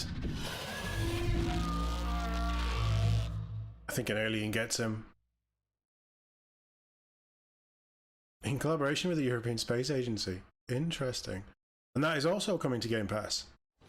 And Steam and PS5. Don't not do quite a lot with Xbox that way, don't they? They have quite a few of their games coming out on Game Pass. Interesting. That I feel like that might be a game that actually gets me playing one of their Don't Know games. David. I know this must be a shock, having never met your real father, but he left you this hotel in his will. It's been in your family for generations, much like the caretaker. He's a little eccentric. You'll see. Let me welcome you to the Grand, a hotel famous across the land. This is an interesting Every room used to be in such high demand. way of presenting a game trailer. Here at the Grand. Well, hello there. It looks like you're about to do some renovations. Would you like some help with that? Let's turn a renovation game into a first-person shooter. So, my father was renovating the hotel when he disappeared? Not just the hotel. He was helping the entire village. This is wild. You know, you could pick up where he left off. You seem like a good man, like he was. I'm in. They don't suspect a thing. Just make sure the locals don't get wind of what you're really up to. I'm getting a... Because oh god, what's the studio who did... They will wicker man your ass. Yeah, Compulsion Games. I'm getting a Compulsion Games vibe from this. Don't make the same mistake your father made. In this place, the only one you can really trust is me.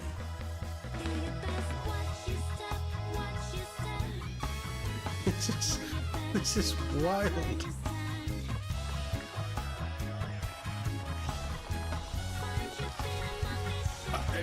It probably isn't because they've just done South at Midnight, but I am getting super Compulsion Games vibes.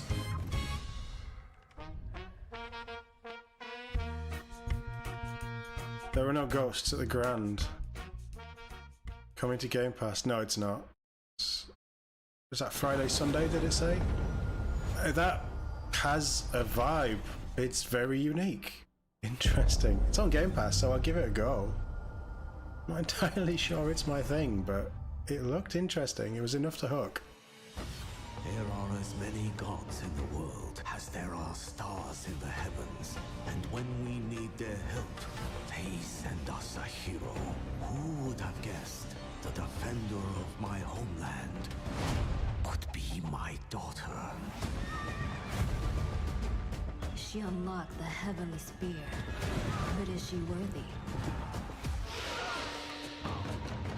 I'm getting an Age of Empires vibe. I might be wrong on that, but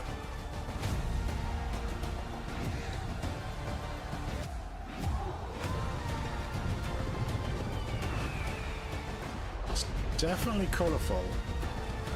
Age, yeah, Age of... It is Age of Empires, isn't it? It's not for me, but it has a huge fan base, massive fan base.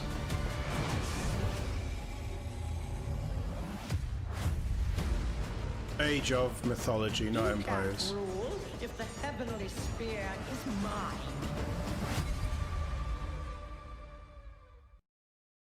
Interesting.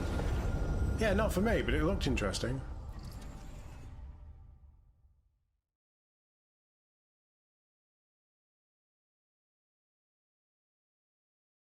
Eva Studio. Is it the clothing game? No. 누가 허락하는가? This is in-game footage. 만약 이 결정이 패권 국가의 특정 정치 집단에 이익을 저해한다면 당신의 특정 행동이 대중의 의사결정에 영향을 미칠 수 있으며 반대로 누군가는 당신의 의사결정에 영향을 주려 한다는 것을 인지할 때 자신만의 온전한 입장을 세울 수 있지 않을까? 당신의 입장은 온전한 본인의 판단인가?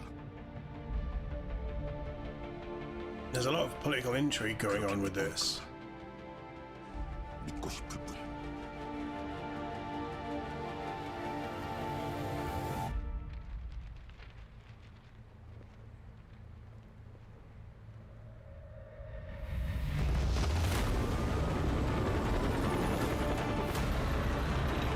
What is this? It looks really interesting.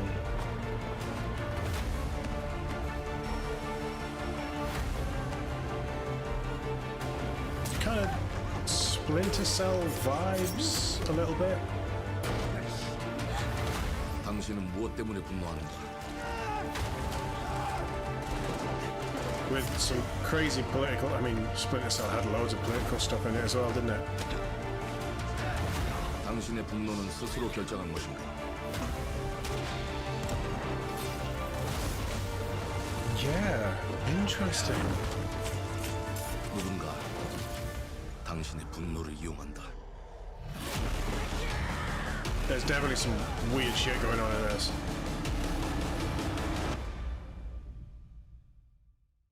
지정태. 지정태.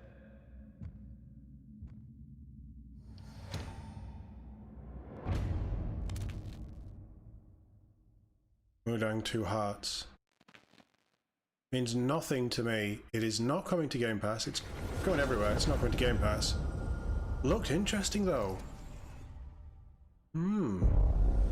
Very interesting. World premiere.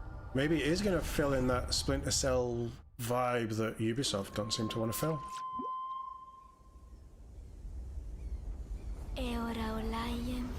Oh, is this Planet of... Novo. I can't remember what it was. No, I don't think it is.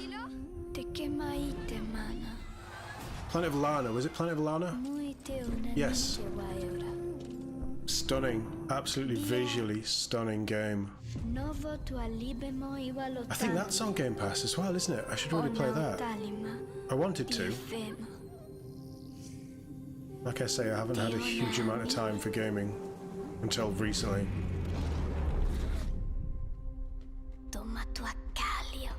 Beautiful art style.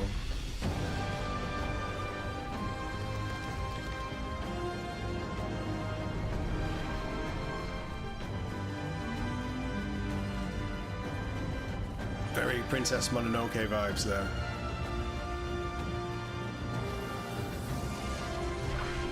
Come on, camera. I think the light has just changed in the room, so Yeah, that's what it is.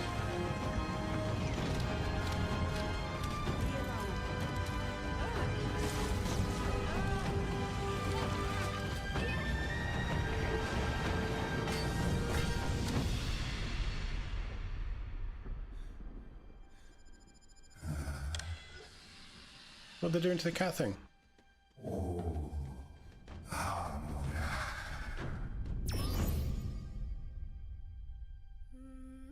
The cat's a star map? Planet of Lana 2. I wasn't sure we'd be getting a 2. That is really going to annoy me. Come on, camera. Focus. Thank you. I think that's better. I'm not really sure. I didn't see. Was that coming to Game Pass? Yeah, it was coming to Game Pass. Okay, we need to play the first one. Beautiful art style. Beautiful art style.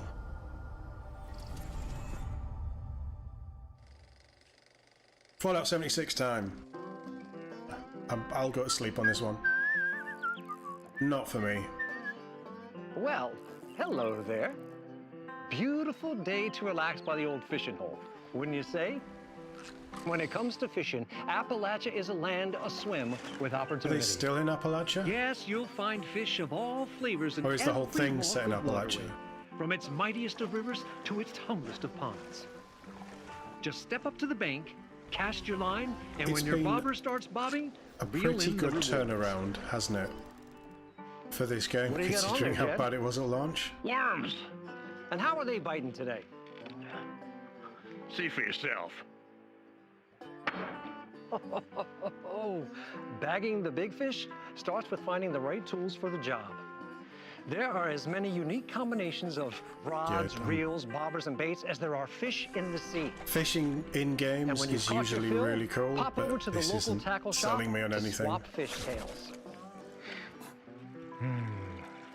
Can you smell that? No matter what troubles plague the future wastelands of Appalachia, But I would be you can very always excited find to see a comfort trailer in for cozy Fallout little Season joys 2. like this. You just Or gotta Fallout know where to 5. look. You know, I'd take Fallout 5. Vault Life is your ticket to easy living. Design and build your own little slice of paradise. A place to show off all the bits and bobs you collect in your travels. Got a Interesting. green thumb? Plant your own peaceful vegetable garden. And nothing warms the heart like a neighborhood cookout. Ah, community makes a wasteland a waste home. Join today, and tomorrow you'll be kicking back and sharing a meal with friends in beautiful Appalachia.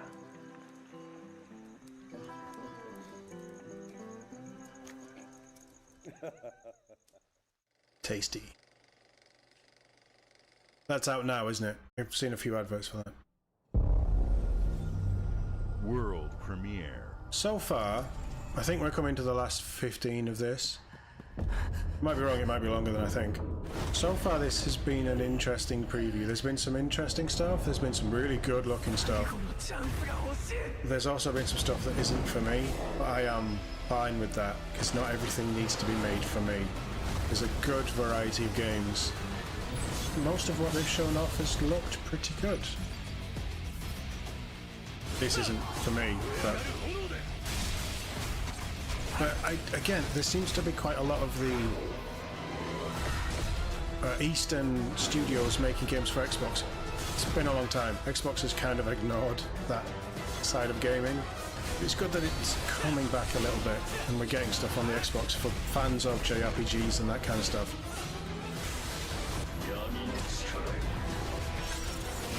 But this stuff doesn't work for me.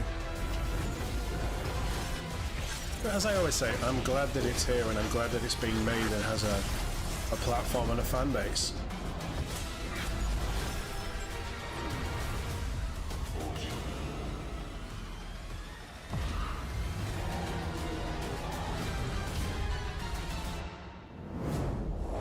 Solo leveling Arise Overdrive. Yeah, not for me. Not for me. Hope it finds an audience, but it's not for me. World premiere.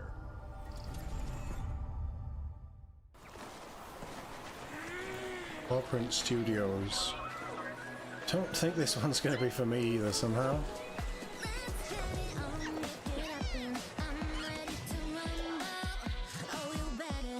I'm getting Pikmin vibes. Was it not Pikmin? What was Pal World?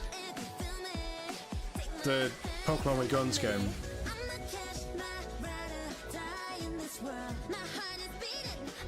Definitely getting Pokemon vibes.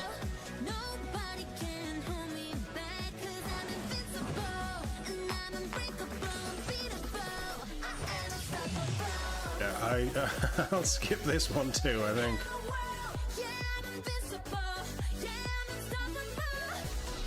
Definitely think I'll be skipping this one. But I do love that stuff like this is getting made. There's so many studios out there trying new things, doing different things. And alright, this is kind of similar to Pokemon, for instance. But this is Pal World, isn't it? Is it?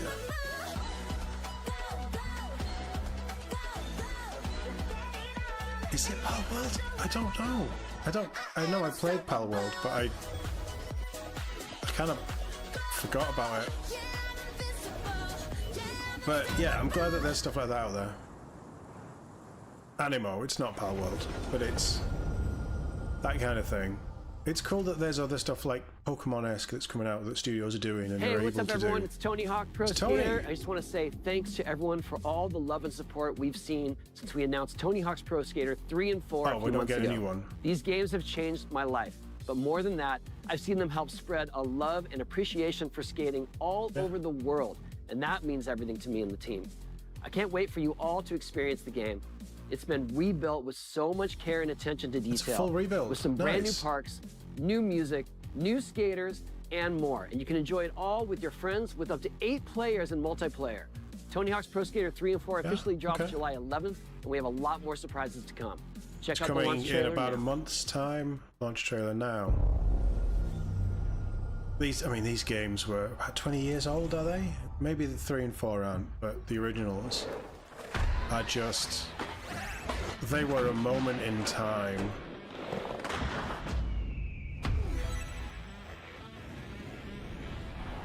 I am glad that they've found the audience again.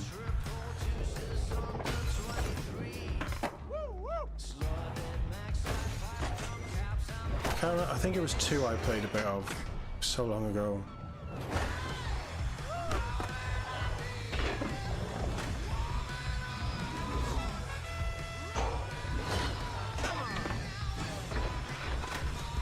Yeah, that's how I remember it.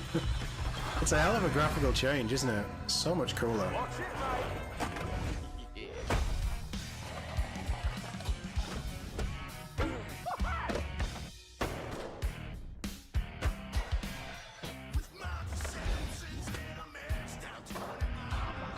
I'm preempting again. Hey, Turtles! Awesome! That's cool. I'm preempting that you won't hear the game sound because it's copyright music, so just in case. Yeah, it's not something that I would revisit, but it's definitely a time in gaming history, and it is cool that they're coming back and that they're getting so much care and attention. The Slayer. Of course he uses his chainsword. Amazing. Yeah, it's coming out very soon. Apparently it's coming to Game Pass as well. That's a huge get for Game Pass. It's pretty impressive. World premiere. We haven't seen Fable, we haven't seen Gears, we haven't seen Halo. Was I just way off? This isn't either of those things. Like, how can we not get any of those 3? We know 2 of them are coming next year. Well, we think 2 of them are coming next year. Spiritfarer was a lovely game. Again, another beautiful art style.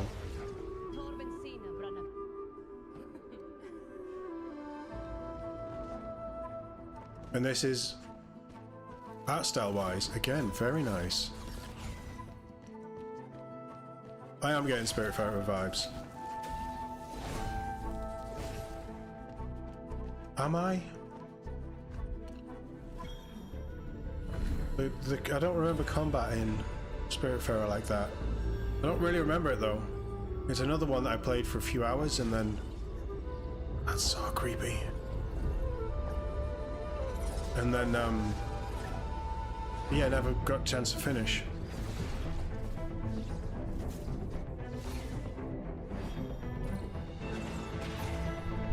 Card-based combat, interesting. This is creepy, like where the weapons are coming from. Interesting art style choice though. Like to have weapons forming out of people's spines and things.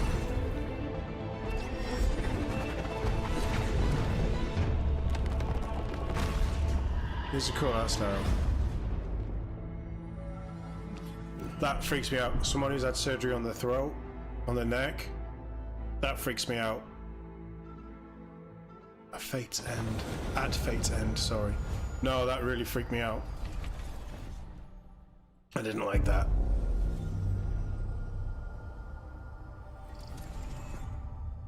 Gears. Fable. Halo. Gears. It's not the Gears I thought we'd get, but I think we all knew that Reloaded was... Reloaded, is it called? Was coming. This will confirm it's coming to PlayStation as well. Experience the groundbreaking original Gears of War. Yes. It did change gaming forever. It absolutely did. It was a cultural moment.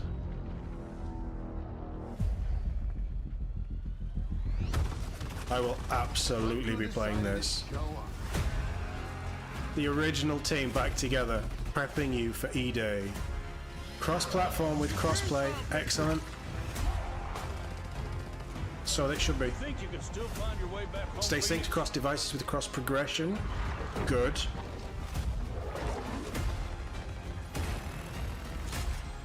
It's such a cool universe. 120 FPS. Multiplayer. Split screen co-op. Yes, baby! Let's do this. Xbox Play Anywhere as well. I mean, they said everything was Play Anywhere, didn't they? See, it looks like how I remember Gears looking. That's how good it looked back in the day.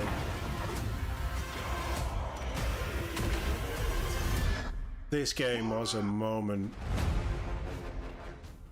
Yes, baby. August 26th, I will be playing that. And it's coming to PS5. I think everybody knew that already.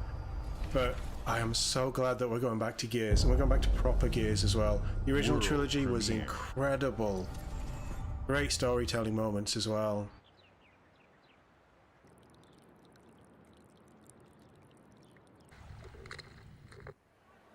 But I thought I was hoping we'd get E-Day. I guess that Reloaded is going to drop and then we'll get something about E-Day next year. I think Reloaded is a primer for E-Day. This is the original game. This is the original cast. Hey, here's a prequel game. Is this Persona? Or something like Persona? Persona 4 Revival? Nah, not for me. Coming to Game Pass though. Persona's huge as well, isn't it? It's just another hole in my gaming knowledge. Persona's massive franchise. It's cool that it does come to Game Pass for things like this though. I don't think they have them permanently, but they do get them for a length of time. The Smugglers League is always there. See thieves? You won't Yeah. see us. You won't hear us. This is another staple for Xbox game showcases, isn't it? And the only way you'd ever know it is if that's what we wanted. What years of Rare? Can we get the other game that they take? There's Everwild. Can we get something on that, please? And don't forget the rum. It's a life of danger like no other. So I guess my question is, when Xbox bought Rare, handle that? Everybody had high hopes for what the future was going to be. I don't think we've had it, have we? I mean, this is popular. This is hugely popular. This is what we're really after. This just never grabbed me. I never got into it. Smugglers need to be adaptable. I'd like some classic Rare stuff. Personally, but it doesn't look like we're getting that. New smuggling voyages. Stealing, of course, is always I am amazed that this game is still going. to be honest. Just do whatever it takes to get the job done. You are pirates after all. It's good that it's still going, and it's good that it's popular. Welcome, my friend, but I am amazed it's still going. League.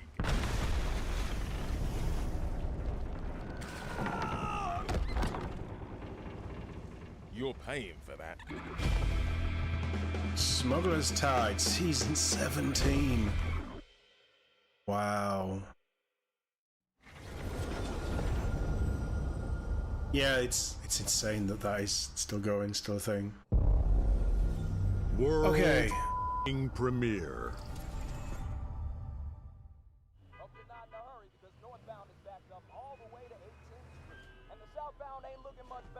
This is ridiculous. What's this? Please, come on.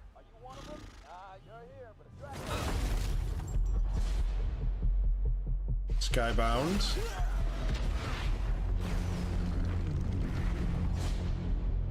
Quarter up.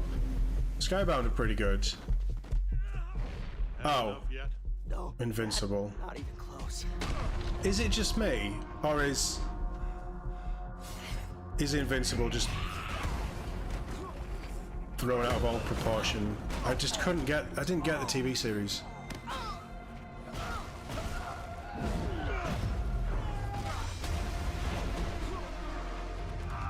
I do like the comic style, art style though. I'm going to work on the theory that it isn't a Batman Arkham Asylum style game for Invincible, it's just a beat 'em up. But the art style is nice, it looks fluid for this trailer. This isn't gameplay though. I'd like to propose a third option. Yeah, I'm still not sold. I just never connected with the universe. I'm the guy who's going to throw you off this planet for good.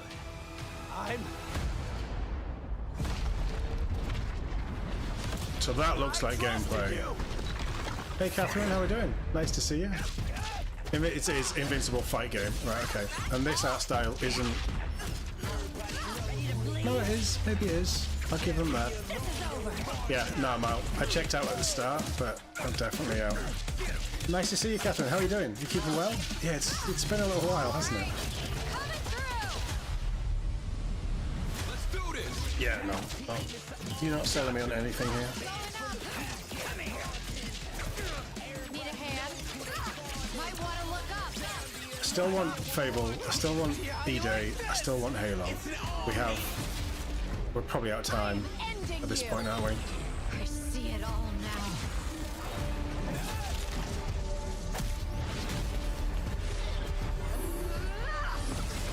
I just don't get fighting games.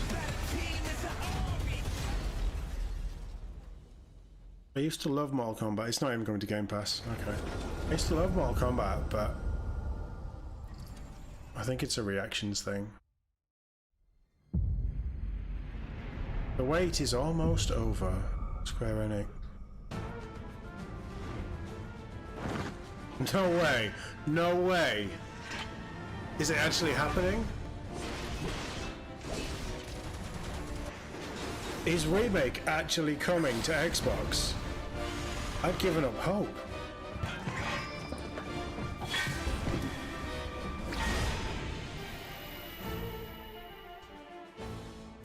It's both parts, so 1 and 2, coming later the year.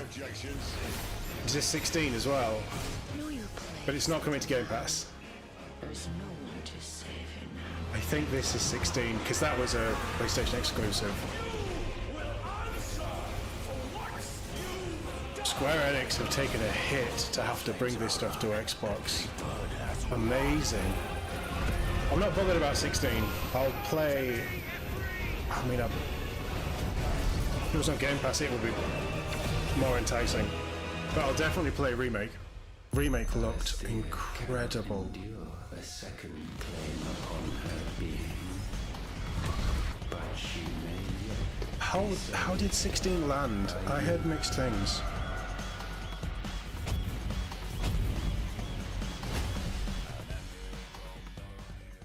Available today. Nice drop. That stealth dropping Final Fantasy 16 is a bit of a baller move. It's not on Game Pass, but still, it's a bit of a baller move. Premiere. All good there? Okay, good.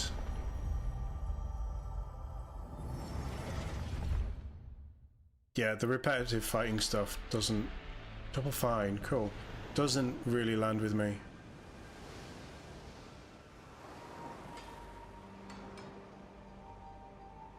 Was Double Fine Psychonauts? Yeah, no, I'm glad everything's okay. It's definitely been a little while since I've streamed on this channel, you know, anyway, so I don't think that this is Psychonauts, is it? Was it Psychonauts? This is definitely an interesting looking game.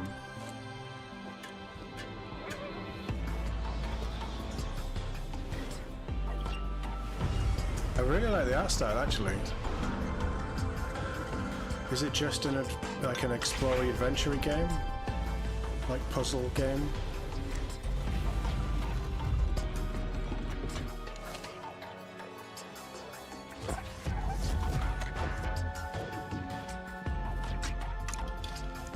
This is kind of what you expect from Double Fine. Wow, look at that. That is beautiful.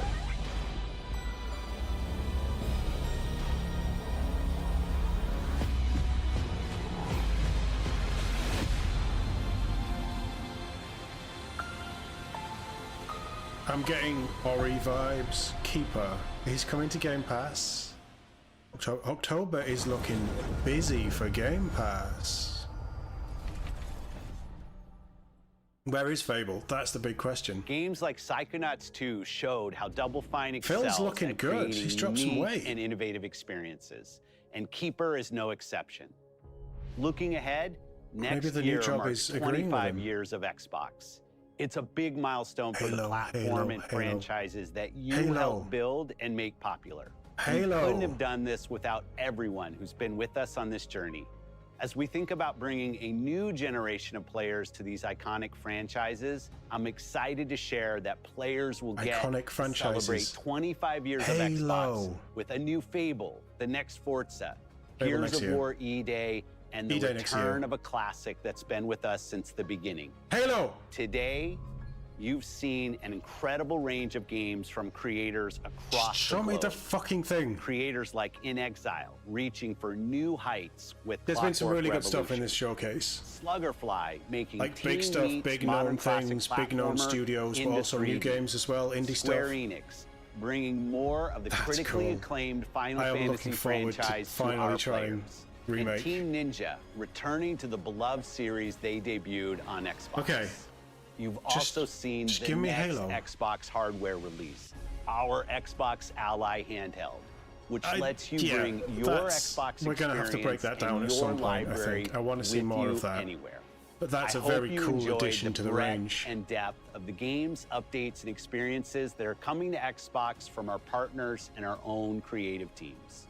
We're A lot of seeing stuff's coming to more PlayStation as well players that on they've our confirmed, which is platform cool. and in our games than ever, thanks to all of you. We're proud of the creativity that Obsidian is delivering this year. Immediately after Showcase, our Direct begins. Obsidian are where pushing you'll out go so many inside the games as studio well. for an extended look at The Outer Worlds 2 and Grounded 2. Oh, I'm Thanks grounded for joining too. us Okay, today. interesting. But before we get into the Direct, Come on, give me we some have Chief. a final world premiere. Enjoy. They've already mentioned E-Day, so it's not. World premiere. I have goosebumps of anticipation. Please. In-game footage Welcome to the Guild. and cinematics. We have been expecting you. Please, follow me. You already know us as a global tech leader. Our software, our systems, combined with our skilled team, is designed to save lives. Is Your it? years of service have shown you the importance of our work. Here, you'll witness the global scope of that mission in action. I mean, graphically, this is stunning. Vision.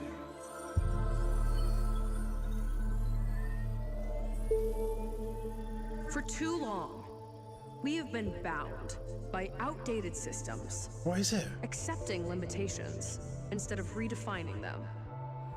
The Guild is safeguarding tomorrow, now. We are pioneering the future of protection worldwide. Our advancements are designed to elevate... I mean, I'm disappointed it's not Halo. Reshaping the future of technology on a global scale. Perfect Dark? It's the only thing I can think of. But I don't know what the Guild is.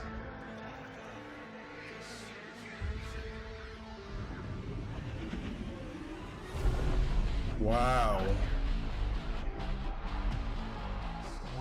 So it's a bit of a voodoo type game.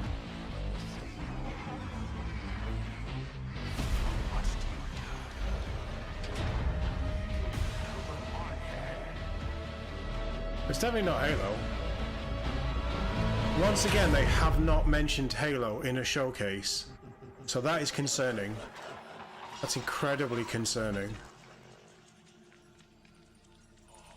This isn't ringing any bells with me, though. I mean, they obviously want it to. Fear is a powerful thing. Girl with Dreads Voodoo. Oh, do you mean South of Midnight? South of Midnight's pretty fun, yeah. I'm currently playing that in a minute.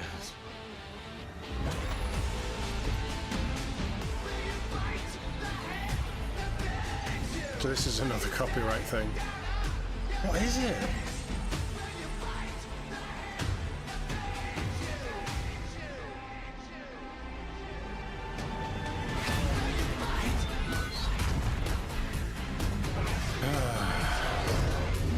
I enjoyed Black Ops 6. I thought the campaign was great. I'm not touching the multiplayer at all. It only came out last year. Do we need another Black Ops? No, that was a dud to end on for me. You should have ended on Final Fantasy. Meh. I mean, I didn't know what it was up until the reveal, so I guess that's a good thing. Meh. So hopefully we're going to cover this. It depends how my voice is. Obsidian are making some interesting stuff. We've got 2 games to cover here. Yeah.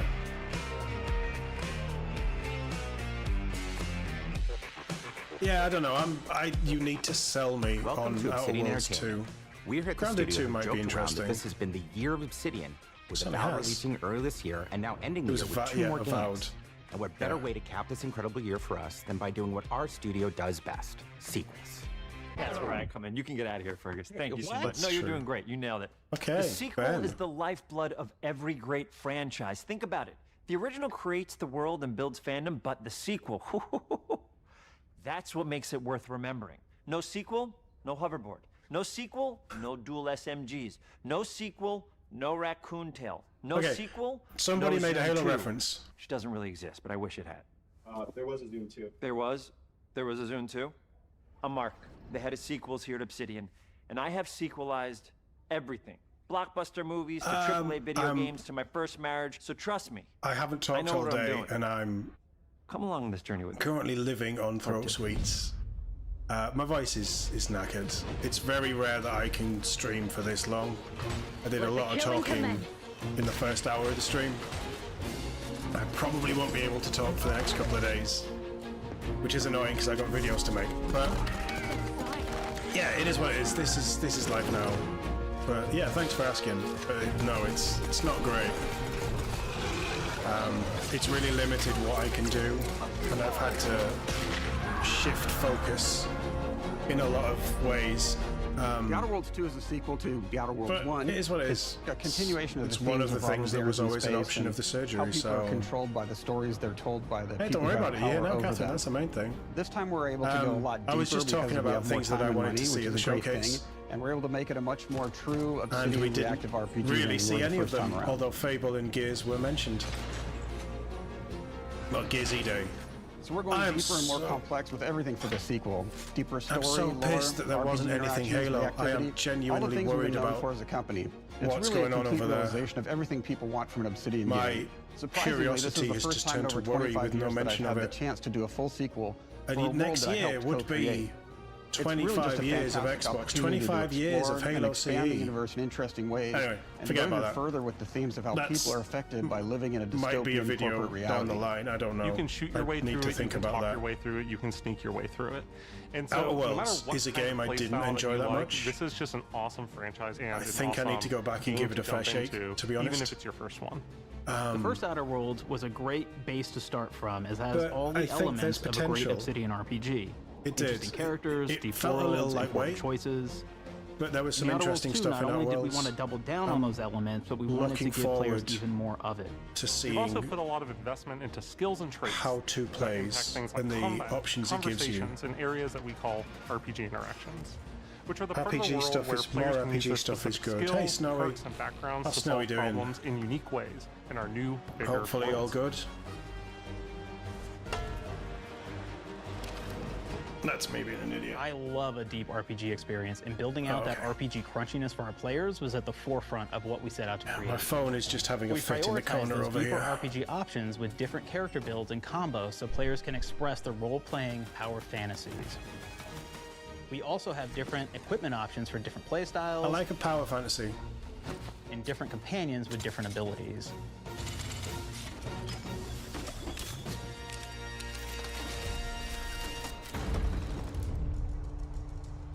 Okay, so give us something. We know that In this the game's first coming out Outer in Worlds, you start October. off as the Stranger, which is So- basically a blank slate to build on top of with various attribute points that would begin to define your personal experience in the game. You can make any kind of character you want, but we've given you a role. That role is an Without Earth you, Directorate good. agent. You That's can think what of we them want. as kind of like space cowboys or space sky marshals. They're the good guys that go into places and kind of fix everything that's wrong. You can't beat a bit of attitude, You're gonna be especially one of from a those. pet. But Keeps we you on don't your toes. tell you why you joined the Earth Directorate. There could have been a lot of different reasons, right? It could have been because He's you're probably an actual thinking, lawbringer "Who's this and you idiot want on to go in screen? there and Why are you spread watching law this?" throughout the galaxy. It could be that you're a roustabout and you just had nothing better to do. This is After you interesting. pick your background, one of the really important choices you have next is choosing your traits. And how While much we does have this attributes in the play first into Outer the game? Worlds, we've leaned into traits for the Outer Worlds 2, which are these big changes to your character depending on which ones you pick. Okay. So it could be something like Brilliant, where you can tag extra skills and you start getting extra skill points. And that's obviously really great if that's how you want to build your character. You can also go and do something like Lucky, where you get extra critical chance, and you also get a lot of really cool options throughout the game as well. But just lucky. Of course, we brought back Dumb, so so players love the Dumb option. Tell me, do you believe in signs?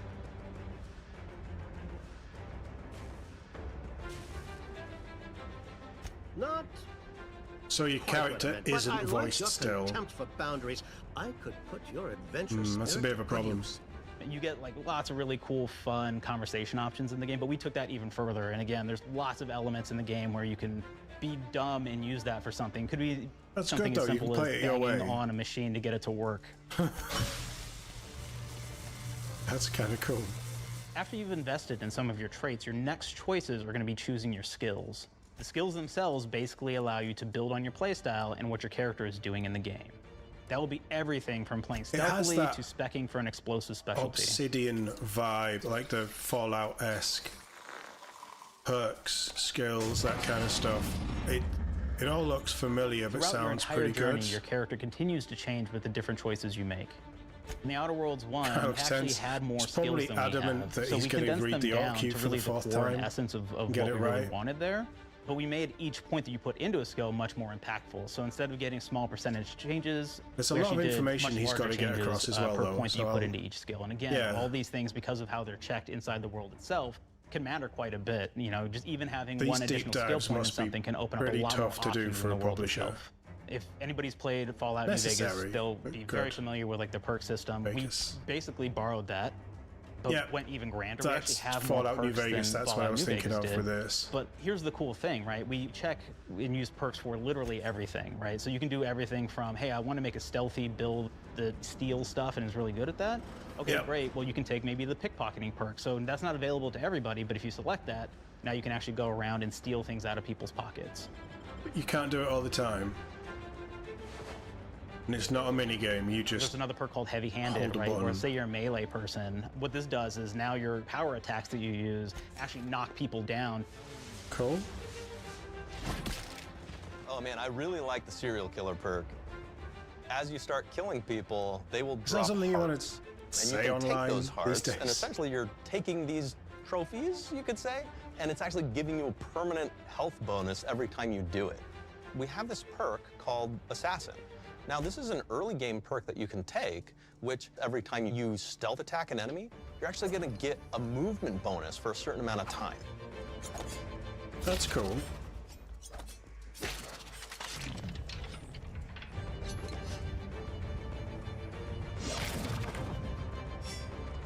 Right in the groin. Flaws were a system that everybody loved from the first game, but we wanted to make it more personal to the player. We wanted it to really reflect how you were playing the game and give you a bonus that you actually wanted to really engage with. With the flaw system returning, we knew we needed to go bigger, better, and more real than ever before. So, we turned to the team. I told them, I wonder how much he's getting paid for this. Okay, we need more flaws. We need them to be real. I want to put them in the game, so give me something. Inspiration. What's wrong with you? Oh, I have bad knees. You have bad knees? They hurt when you walk a lot? Yes. When you walk too much, they hurt? No cartilage. Sounds boring. Makes you sound like a boring person, but it's in the game. I know it. It's a good flaw. What about you? I like to take small things sometimes. So you're stealing? No, I'm taking. When do you give them back? I don't. Claire. Yeah, you shouldn't be stealing. What are you doing? You shouldn't be stealing, Claire. Tiny crimes. Tiny crimes? Do you hear the second part, though? It's a crime. Well, You're stealing. Claire, that's wrong. You can't steal things, okay? But it's an amazing flaw, and I'm putting it in the game. But you're a bad person. And are you the one that took my stapler? do you need it? Yeah. Give it back. Okay. Please. You, what do we got? Flaw. I'm getting, like, is it Jean Raphael? I like to stare at the sun. How long did you stare at the sun? Just lunch break. An hour? Oh, I only get 30. You guys get an hour? I get an hour. An hour. Oh. It's Jean Thanks for feeling Raphael. energized. How many fingers will I hold up? 3? No. Anything else? We'll put it in the game. We'll put it in the game because I feel bad for you. Anything else? One of my favorite flaws is something called bad knees. It's You'll embarrassing, actually but use it's the option to embarrassing take in the this best way. flaw that'll make it so that you move faster throughout the game. But the problem is, anytime you stand up, your knees are going to make a loud popping noise that makes it so that, well, everyone around you is going to hear you. Oh, that's amazing. There's one called Kleptomaniac. I love that. This is really interesting because what it does is when you steal something, you can actually sell it for more bits than normal. And like that sounds really great. The drawback is sometimes when you're looking at things in the world that are owned by somebody else, you'll automatically steal them. So you have to be very careful about how you use them. One of our more wacky perks is That's the a great Sun perk as Gazer well. flaw, and it just gives everyone cataracts while playing their game. So everything becomes like light shafts and blooms and hazes, and makes the game pretty unplayable if you happen to choose that perk. Why if you put happen it to be in the type there? of player that habitually reloads your weapons like I do, well, you'll be offered the flaw of over-prepared. Now, you'll get larger magazine sizes on all of your weapons, but if you ever fully empty your magazine, you're going to take a debuff for a while. While we support options like being a gunslinger who wants How to make comedy through video game design. or a rogue who wants to alpha strike their enemies before they know what hit them, we also allow for a lot of fun and experimental builds. You can be a mad scientist who utilizes gadgets and wacky science weapons and armors. Or even a psychopath This sounds who gains like permanent there's so bonuses to much help more in by this murdering your game. friends. Nothing shows the impact of these character build options better than, in my opinion, the bridge area, which has a quest you get early on in Paradise Island. I'm actually interested in this. They're Not selling only it do you really kind of well. encounter this very early, and it's a very core one to the story, but it really expresses our philosophy of allowing the player to solve problems in a bunch of ways. So you may solve it by, speech options. You may talk to them and maybe have to go do a quest for them and really kind of prove that you're a friend of the Protectorate to get by. I may have need of your help, stranger, if you are ready to seize an opportunity to show fealty to the Protectorate.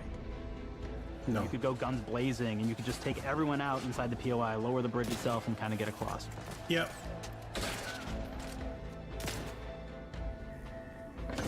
That's my choice. You could sneak in, lower the bridge, and then actually sneak in under the bridge to get over to the other side. I mean, that would be great, but I'd just end up doing guns blazing.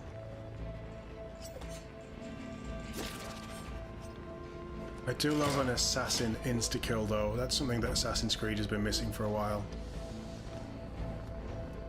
You can bypass the bridge entirely if you found like certain gadgets, like the shield gadget that protects you from poison gas as you go across, or the double jump boots, which kind of allow you to jump across the chasm and get across that way. That's cool. There's even a really kind of messed up way, right? Which is players can actually sacrifice one of their companions. The companion who they just found is part of. We're no different than the Breeze if we start tossing our own to the rats. I sure as law ain't gonna follow someone who can't see the wrong in it. I must admit, I'm surprised we could come to an understanding. But I thank you for your loyalty, stranger. As promised, This we shall sounds have fun. clearance to cross this bridge. Just It's loads such a fun of quest, choice but again, to do it really simple showcases quests. that we want you to be able to solve this in whatever way you want to. Yeah. When you build your character your way, we're there for you. We really want you to have the experience that you want to have out of this. I'm sold. From the very beginning of our discussions about the Outer Worlds, we really knew we wanted every game to take place in a different colony. This lets us expand on all aspects of the universe. Every colony can be its own thing with its own flavor, and we can center them around anything we want. Any ideas or setting we're interested in. Arcadia is an Visually, isolated it colony looks with nice. abundant resources, and it's run by an authoritarian faction called the Protectorate. Their dictatorship is thematically based around Looks the very question nice. of how much freedom people will give I up for think we're security gonna have and to go luxury. and play the first For one Protectorate again. subjects, unfortunately, that answer is everything. The Protectorate is also incredibly wealthy because it was founded by the inventor of the skip drives, which are the Outer World's faster-than-light engines. But those skip drives are starting to cause rifts in space-time, which are cutting off all the other colonies on Earth from being able to trade with each other. Brilliant. The Order of the Ascendant Great is an design. offshoot of the Order of Scientific Inquiry from the original game, and like them are a science-based religion with the same goal of solving the universal equation, which will allow them to predict and alter the future to the benefit of all mankind. They used to be part of the Protectorate, but they split off to focus on solving the equation for the good of everyone, not as a way to simply control the masses. The player's been sent to Arcadia as an Earth Directorate agent to find out how the skip drives are causing the rifts and what can be done to stop them. Each of the factions have their own solutions to the rift problem and their own goals. The Protectorate wants to close them to protect their legacy as the inventor of the drives and their wealth. The Order wants to close them not only for the good of everyone, but also because they're complicating the math they're using to solve the universal equation. And Antes just wants to be able to open and close them at will to control all the trade routes between the colonies. That one. Number 3. In addition to expanding the themes and lore of the Outer Worlds, we're also expanding the humor, so each faction has its own flavor of absurdity. Anti's Choice is a merger between Anti-Cleo and Spacer's Choice from the original game, and there are corporate representatives in the Outer Worlds too. They've invaded Arcadia to liberate their resources for all of humanity, at a profit, of course. Yeah, One of my favorite things from Fallout New Vegas is the radio system. It was just iconic for me, and I wanted to make sure that the Outer Worlds 2 had that. So we actually built out 3 different radio stations, one for each of the major factions. You also have a ton of music. Each station might have, like, I think 20 tracks of unique music that we've made for it. It's a lot of stuff. Nice. But the I really like the cool sound part of about that. this entire thing is that we actually put a lot of reactivity into the radio. So it will respond to the things that are going on around the world that you've been interacting That's with. cool. So if you go into a location, let's say you solve a problem for the Protectorate folks, if you listen to the Protectorate very radio Fallout. station, they're going These to vibes. be cheering you on as a hero. Obsidian stuff. Wonderful news, everyone. Mirrors, Bethesda the stuff. gas leaks at the Automech repair facility, strongly believed to be caused by Anti's Choice malefactors, have been corrected. Some hotshot for hire just managed to fix the electrum leak in their repair facility. Now, I'm not saying we caused it in the first place, but we sure like the idea of all those broken auto mechanicals and all the excessive gasping and choking involved. The factions and companions That's are great a cool examples idea, of how we're going having, deeper and more complex like this an time evolving around. They're radio integrated into the station, game's storyline much or more 3 than we radio did on the first stations. Outer Worlds, and like with everything else in the game, they have a lot more reactivity. There are 6 companions in the Outer Worlds too. As usual, each has their own quest lines, but this time they are also connected to a different faction and have character arcs that the player can affect through their choices. Your first companion is Niles. He's another Earth Directorate agent like you, and he's looking for your help to decide whether he wants to become an even better agent or to turn his back on the Earth Directorate completely. There's also a somewhat cute automech support drone that is basically Niles' helper. Her name is Val. Marisol is part of the Order of the Ascendant, and she's an aging but still deadly assassin. That's right, she's a deadly mathematician who may or may not have some unfinished business to attend to with the player's help. There's also a cultist named Azza, who is part of a sub-faction that worships the rifts, and in her case, violence in general. You can choose to either turn her away from overt violence or support her chaotic and dangerous tendencies. At one time, Auntie's Choice had a program to graft soldiers with animal parts to make them more formidable. Unfortunately, it didn't quite work, and most of them are now dead. Yeah. There's a combat medic who survived, however, named Inez, and she wants the player to help her fix her graft, among other things. Finally, there's Tristan. He's a protected arbiter who is judge, jury, and executioner all rolled into one heavily armored package. It is your choice to either help him judge wrongdoers or show him what true justice looks like. We definitely have reactivity in the game based Bang, on how bang. you've been treating your companions. I won't reveal the end of the game, but let's say if you have not been treating them well, you will find out at the end of the game what that means. Companions are a very, very important part of merchandising, because that's the real beauty of the sequel. We're talking merch, baby. It is the lifeblood. It is what fuels us. Do you want to see some of my ideas? Hop, hop. Check this out. Gen Alpha loves body pillows, especially ones that look like human beings for some reason, right? Who needs a significant other when you could have a knife-wielding space psycho up in your sheets, huh? What do they do with them when they get them, huh? Are Maybe a they little actually napping, maybe a little snuggling. going to release this stuff? Please release this stuff. That would be hilarious. The visuals of the first Outer Worlds depicted a frontier colony in space. The Outer Worlds 2 is driven by an invasion of the Arcadia colony system by Auntie's Choice, which shifts the visuals to be more reminiscent of a World War I-like setting in space. That evolution is seen across very all impressed with aspects the of the game, visuals. starting with the factions. How do you militarize everything, guy including is extreme probably being capitalists real, or yes. mass-crazed scientists?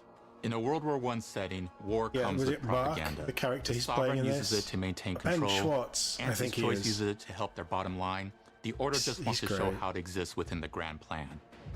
We want players to feel like Arcadia is a living, breathing place scarred by a long-standing war. Fairfield, one of the first towns you encounter, was once under protectorate control, Are but we has gonna recently get been taken over by Auntie's places Choice. we went to in the They don't first just game? occupy the town, they rebrand it with their signature style, repainting buildings, posting guards, and adding propaganda-based holograms featuring Auntie Great and the Moon repainting. Man. Showing the towns evolving after the invasion helps us push immersion for our players. One of our priorities in visually realizing the world of the Outer Worlds 2 was making sure everything is clear and recognizable from the player standpoint. We want to make sure each faction has a particular look and design. So when the player is running across these vast, different environments and landscapes, they're recognizing the motifs and visuals of who they're talking to, sounds what they're exhausting, going to yeah. be talking about, and how that progresses A throughout lot of the story. characters he plays are like The first that. Outer Worlds was really about player I think he's interfacing also with the voice of corporations. Sonic. And while we have in that in the Outer Sonic Worlds 2, we really sort want of to express live-action not movies. just the corporations, but how the And player he interacts also did with the other beeps for facets of the BB-8, world, I like believe, in government Star entities Wars, or religious structures. the And then we sequel trilogy. elaborate on those. With larger environments, Yeah, we wanted it's- to encourage exploration by He's an improving player interesting mobility across the comedic actor. Now you can I quite run, like him, but I slide, like him because he double was in jump, Parks and mantle Rec. parkour your way through all of And the nooks and he's- crannies of these he's worlds. brilliant in it that. really allows the player to Absolutely just explore brilliant. and have fun finding really cool stuff. Exploring is good. The gunplay was lacking in the first one. We've aimed to make everything in the Outer Worlds 2 better from top to bottom. The RPG elements were the start, but that's touched our story, our art, and especially our gameplay. You can see him as A Sonic good now. sequel is true to the original. That's first and foremost, right? Like, we all want to add in a bunch of things as you're making a sequel, right? We want to make it bigger and better in every way. That's what we were trying to do here. And I thought we did not need this consultant. We've made enough sequels. We understand how to do this. And I will say, I don't think it's been entirely successful. I am very proud of the combat improvements we have made in The Outer Worlds 2, thanks to my patented combat system. You may be thinking to yourself, it can't be that good? Shush, what are you even talking about? You haven't seen it yet. Watch this. Put a helmet on, because I'm about to blow all of your minds with my COMBAT system, combat system. My name is Mark, I'm the head of sequels. Shall we begin? You're thinking, what's C for? C, capitalize the fact that the people loved the first game. We're gonna take those people, we're gonna make them buy the sequel, giving out pounds, pounds, pounds. Quick ones, ha, ha, not you, Dev. Here we go. What comes after C? O. Optimize for player satisfaction. I am terrified of online gamers, okay? I want to make them happy. So let's, okay? All right. Mobilize the players so they're ready for that sweet, sweet pre-order. Clap with me. Sweet, sweet. If you don't have rhythm, Brandon, just say it. Sweet, sweet pre-order. Everybody has a different rhythm, and it's blowing mine. And here we go. B, burglarize. What is this? It's basically just finding new ways to loot dead bodies. You know what I mean? Right, Otis? Yeah. Okay, well, it's a big Loot part is of the game. good.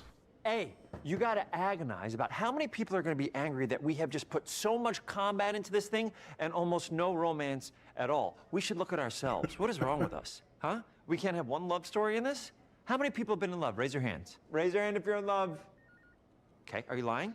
I have a wife. Put your hand down. T, toi. In French, that means two, sequel. I think that means 3. Okay, you're getting ahead of yourself. Come on, Claire. We're on 2. And how do we end it? Anything is possible. And we've established that we're the best there is, and there's no sequel better than us. And if I could just say one more thing, thank you very much. I know I've kind of changed the world of video games today.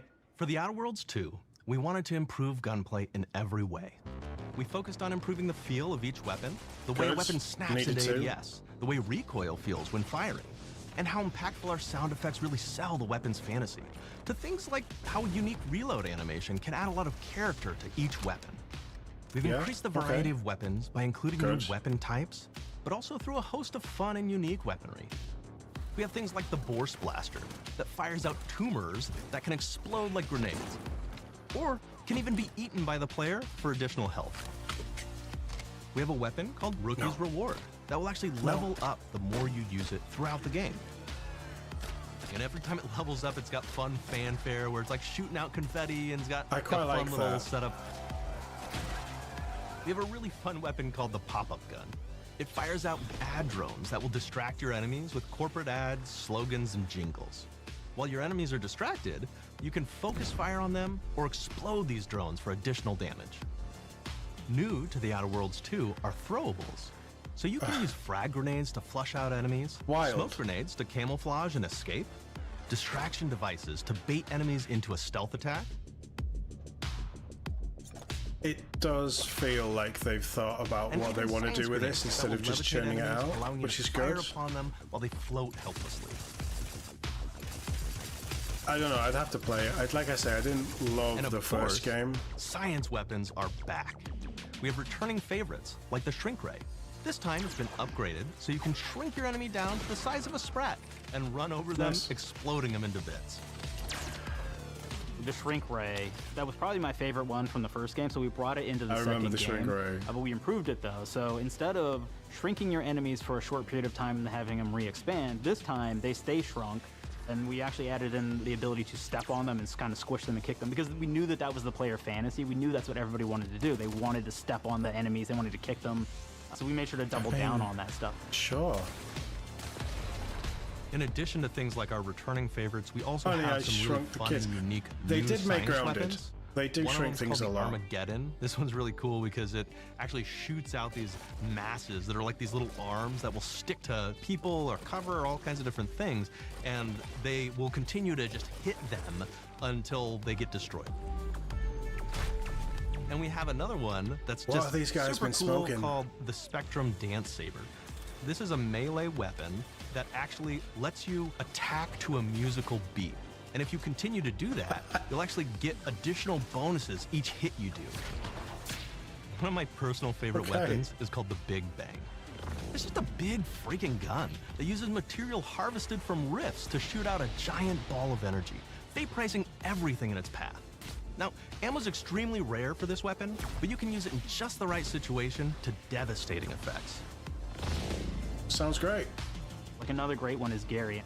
If you wear Gary, he will lash out at your opponents as you're walking through combat. So we even have science armors, and we've really kind of shown off what we thought was really great for the player from a science perspective.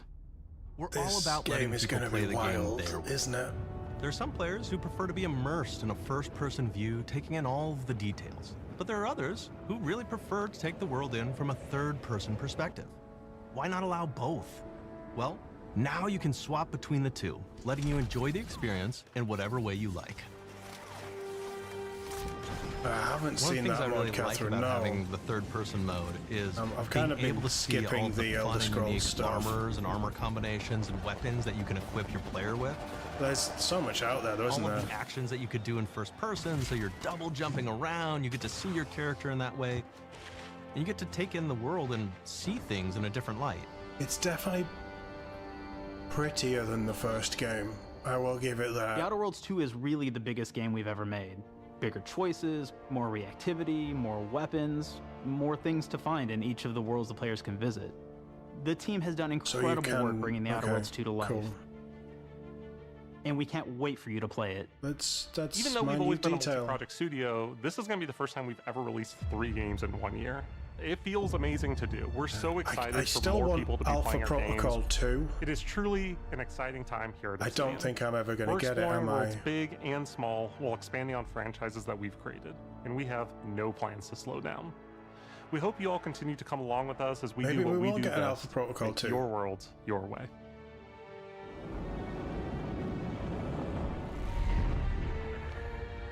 Although that new 007 game, First Light, kind of looks like the Alpha Protocol sequel I want, so I'll have a reaction to that and a couple of other things coming out tomorrow on the channel if you're interested. I just picked a few of my favorite trailers from what's been revealed in the last couple of days. I'm sold on Outer With the Worlds Outer 2. Worlds 2, I'm we're all about the best interested place to in play, seeing which how is it plays. It's also coming on Game Pass, the promise so of Xbox. that's fine. You It's can play included the Outer in what Worlds I already 2 have. on this Xbox, but it may be hard to play it when you're staring at all these beautiful holes. I Let's cut probably that. You can play the Outer Worlds 2 on this I Xbox. probably should do Outer Worlds 1 just to remind Oh, myself yeah. of it. Well, that's Microsoft. Might or be something you I can take do a phone for call the on gaming this channel. Xbox, then play the Outer Worlds 2 right after. Excuse me, I'm getting a call. Hello? What am I doing? I'm playing the Outer Worlds. Hello? Yeah, this is Mark. I didn't know I had jury duty today. You could play the Outer Worlds 2 on this Xbox, but it takes 2 people to lug around safely. We're gonna go up to my apartment, okay? And this is an Xbox you actually wear that also plays the Outer Worlds 2. What do you think, Claire? Interesting. Are you I didn't know playing? they'd gone into the VR game. Fantastic. So now this is actually not an Xbox, so you cannot play the Outer Worlds 2 on it. Can't play anything on this. I guess Bread. You ever play Bread where you take it out of one slot, put it in the other? I don't have friends. If you pre-order the premium edition now, you'll get early access, which is like a I hate early prequel to the access. sequel, or is launch the sequel to the pre-order, or It's like, a really why are bad any of us alive at any time? thing that the industry Doesn't keeps matter. doing Either way, just to get my job here is done. extra Time money, for the I Grounded 2 guess. portion of the Direct, which is sort of like the sequel to the Outer Worlds 2 portion of the Direct, which I absolutely just hit a home run with. You know, it's really nice to see my influence go on to other games. Take it away, team.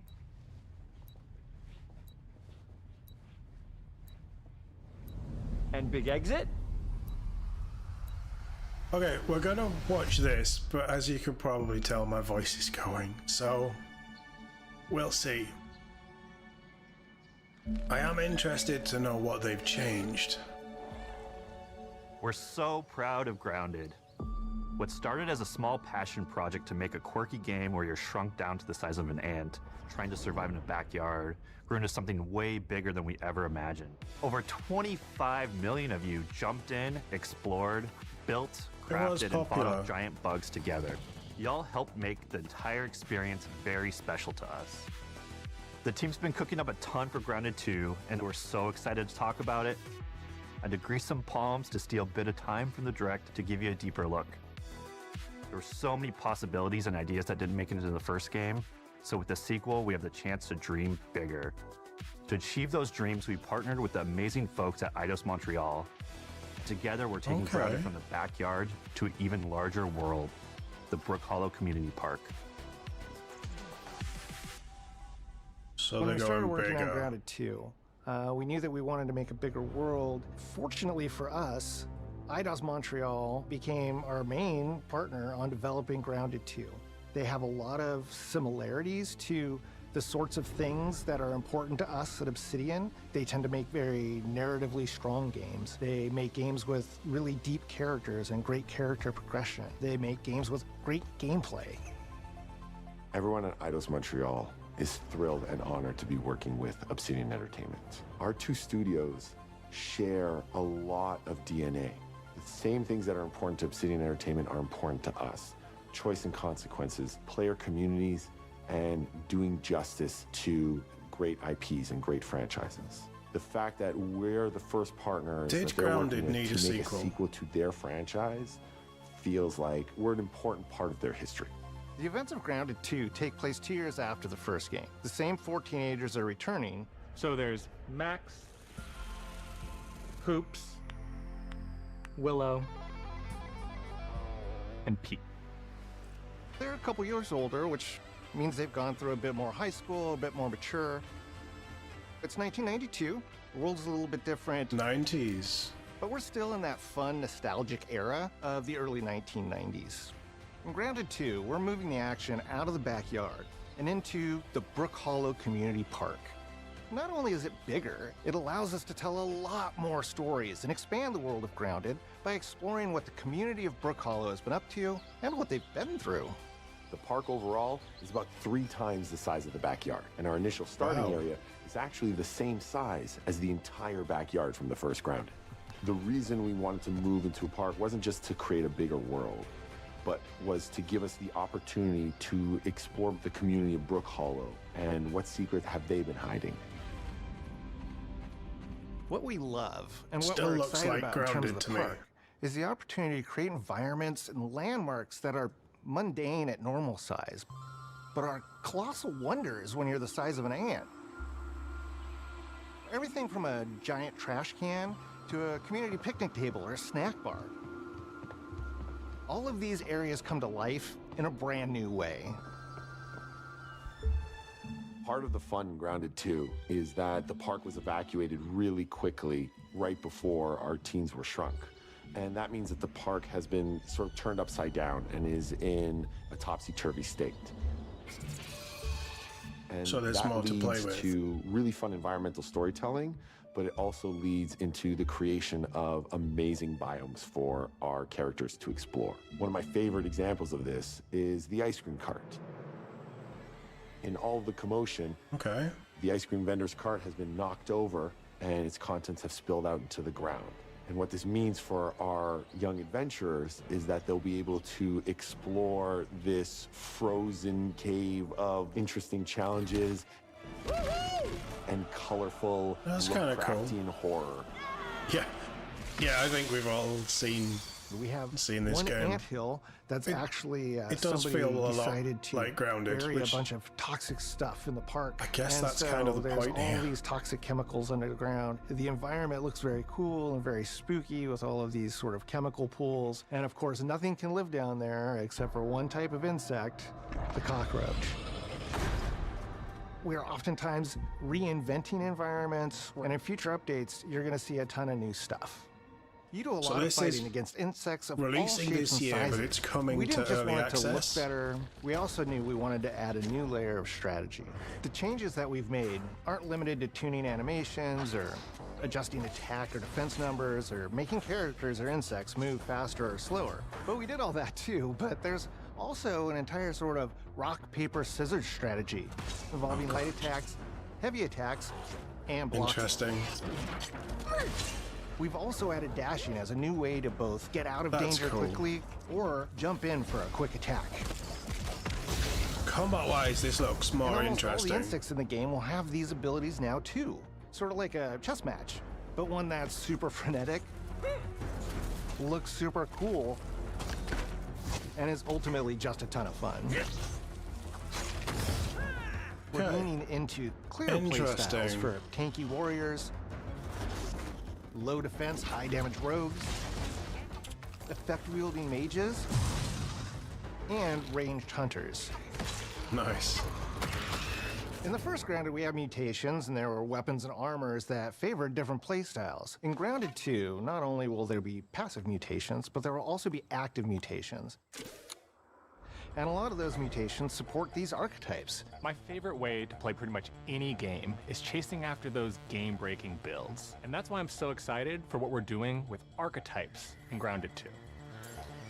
I mean, it's a playstyle, that's for sure. All in on the rogue. Now, you can even dual-wield daggers. I've been dialing in this glass cannon build that stacks ambush, assassin, and cardiofan mutations with the wolfbane daggers and the wolf spider armor. It lets me open up combat with massive backstab damage that also inflicts venom. Then, I can use the extra stamina to reposition and try to dodge, rinse, and repeat. It's high risk, high reward, and absolute chaos in all the best way. I'm looking forward to seeing what wild combos the community comes up with and what they inevitably break once they get their hands on the archetype system. I do appreciate a developer who wants you to go and break their game and just with all of your have a power fantasy. I think One of the great things about cool. Grounded is the variety Instead of of players nerfing it attracts, everything. from builders to crafters and everything in between. If you've ever watched me on Casually Grounded livestream, you'd know that I'm neither. I am a murderer of insects. Personally, I prefer the term harvester. I love going out, hitting things, and bringing the materials like insect body parts back to my friends to use. This way, we keep progressing and playing together. We're also trying to make sure that armor and equipment are easily understood by the player, especially when they're playing co-op with their friends. It was really, really important for us to deliver all of that for the bigger space and experience, because that was the only way I don't know, truly looking support back the at it, future it the was community has been kind of asking fun, wasn't for it, Grounded? since the very first Grounded release. Mounts. Cool. Our mounts, we call them buggies, have an entire suite of moves and have their own special abilities and attacks. We really wanted the buggies They really to be an have taken extension of the this, player in every way like, possible. okay, let's And do that meant Grounded making sure 2, that but let's buggies make it have unique big. and valuable abilities across all the core pillars of Grounded. So that doesn't just mean exploration and travel. That has gameplay implications for combat, crafting, and building as well. Just like how we wanted to expand on player playstyles. This is kind of cool. We're going to I make like sure this that side of it. every buggy that we add Yeah, they're has its own selling me on this as personality. well. The Red Ant Sure, I soldier want can a enlist up to spider 2 mount, Red Ant though. workers to But follow you I bet it around would and be help you brutal. out. If you get into combat and you don't want to fight while you're saddled on your buggy, you can jump off and they'll fight right alongside you and provide support. The Orb Weaver buggies are a little less useful when it comes to general utility, like building a base or harvesting, but they're awesome when it comes to combat. Yep, that's all I care Their about. defenses aren't super strong, but they're heavy hitters. They're also super fast, and they have some great special abilities, like a scream that allows them to stun lesser-powered insects, and the ability to shoot webs and entangle other creatures. So the Orb Weavers won't be your base-building buggy. You should use the Red Ant Soldier for that. But they're super fun for exploration and combat.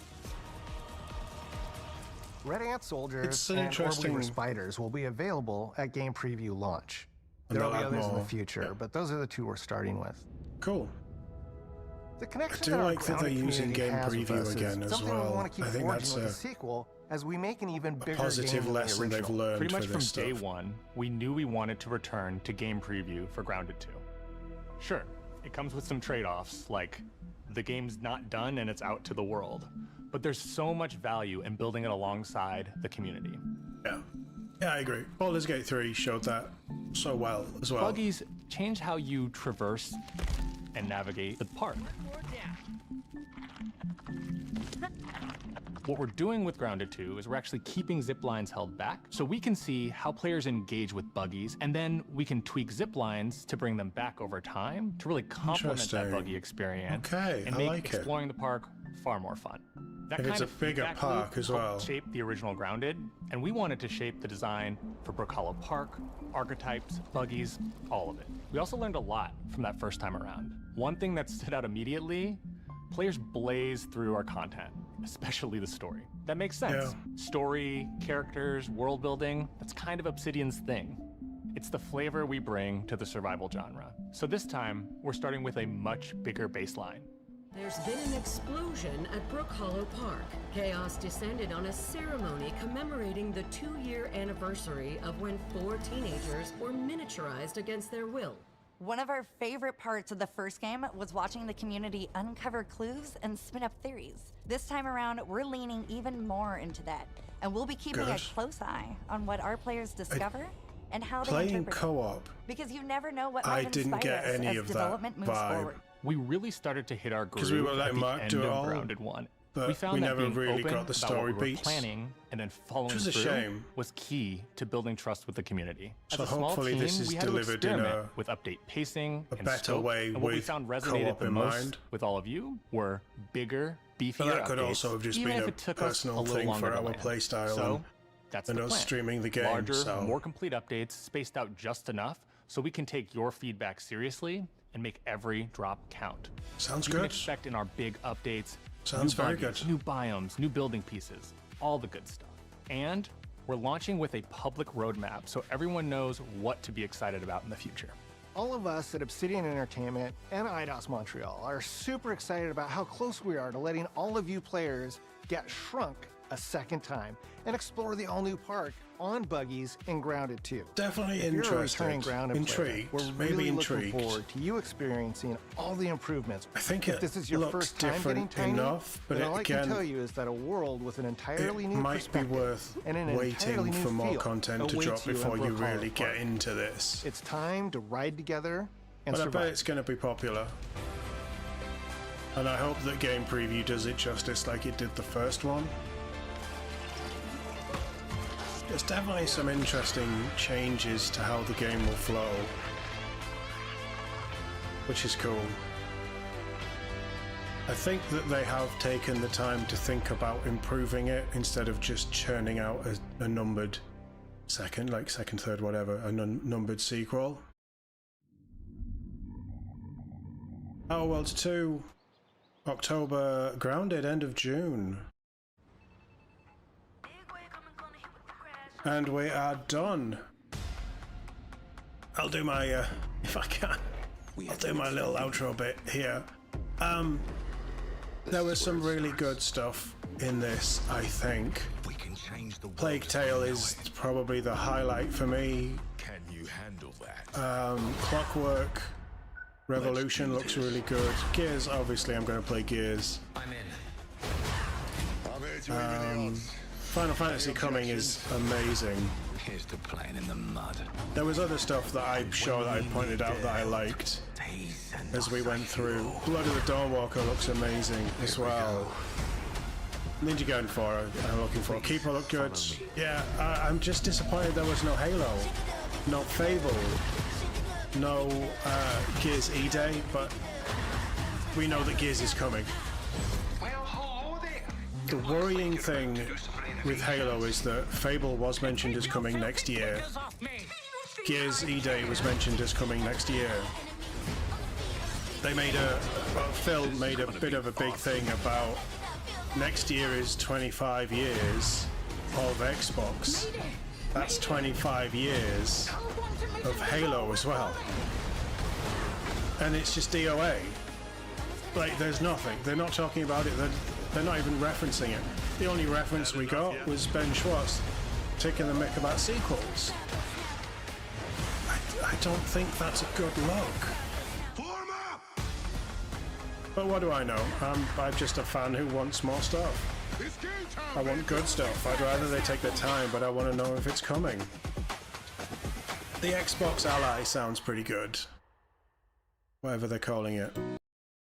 Yeah, I think it was a good showcase. I don't think it was as good as last year. I don't think we got a huge amount for what the future is. I think we got quite a lot for the next. Do they have... Are they going to show us like a list of what they've shown off?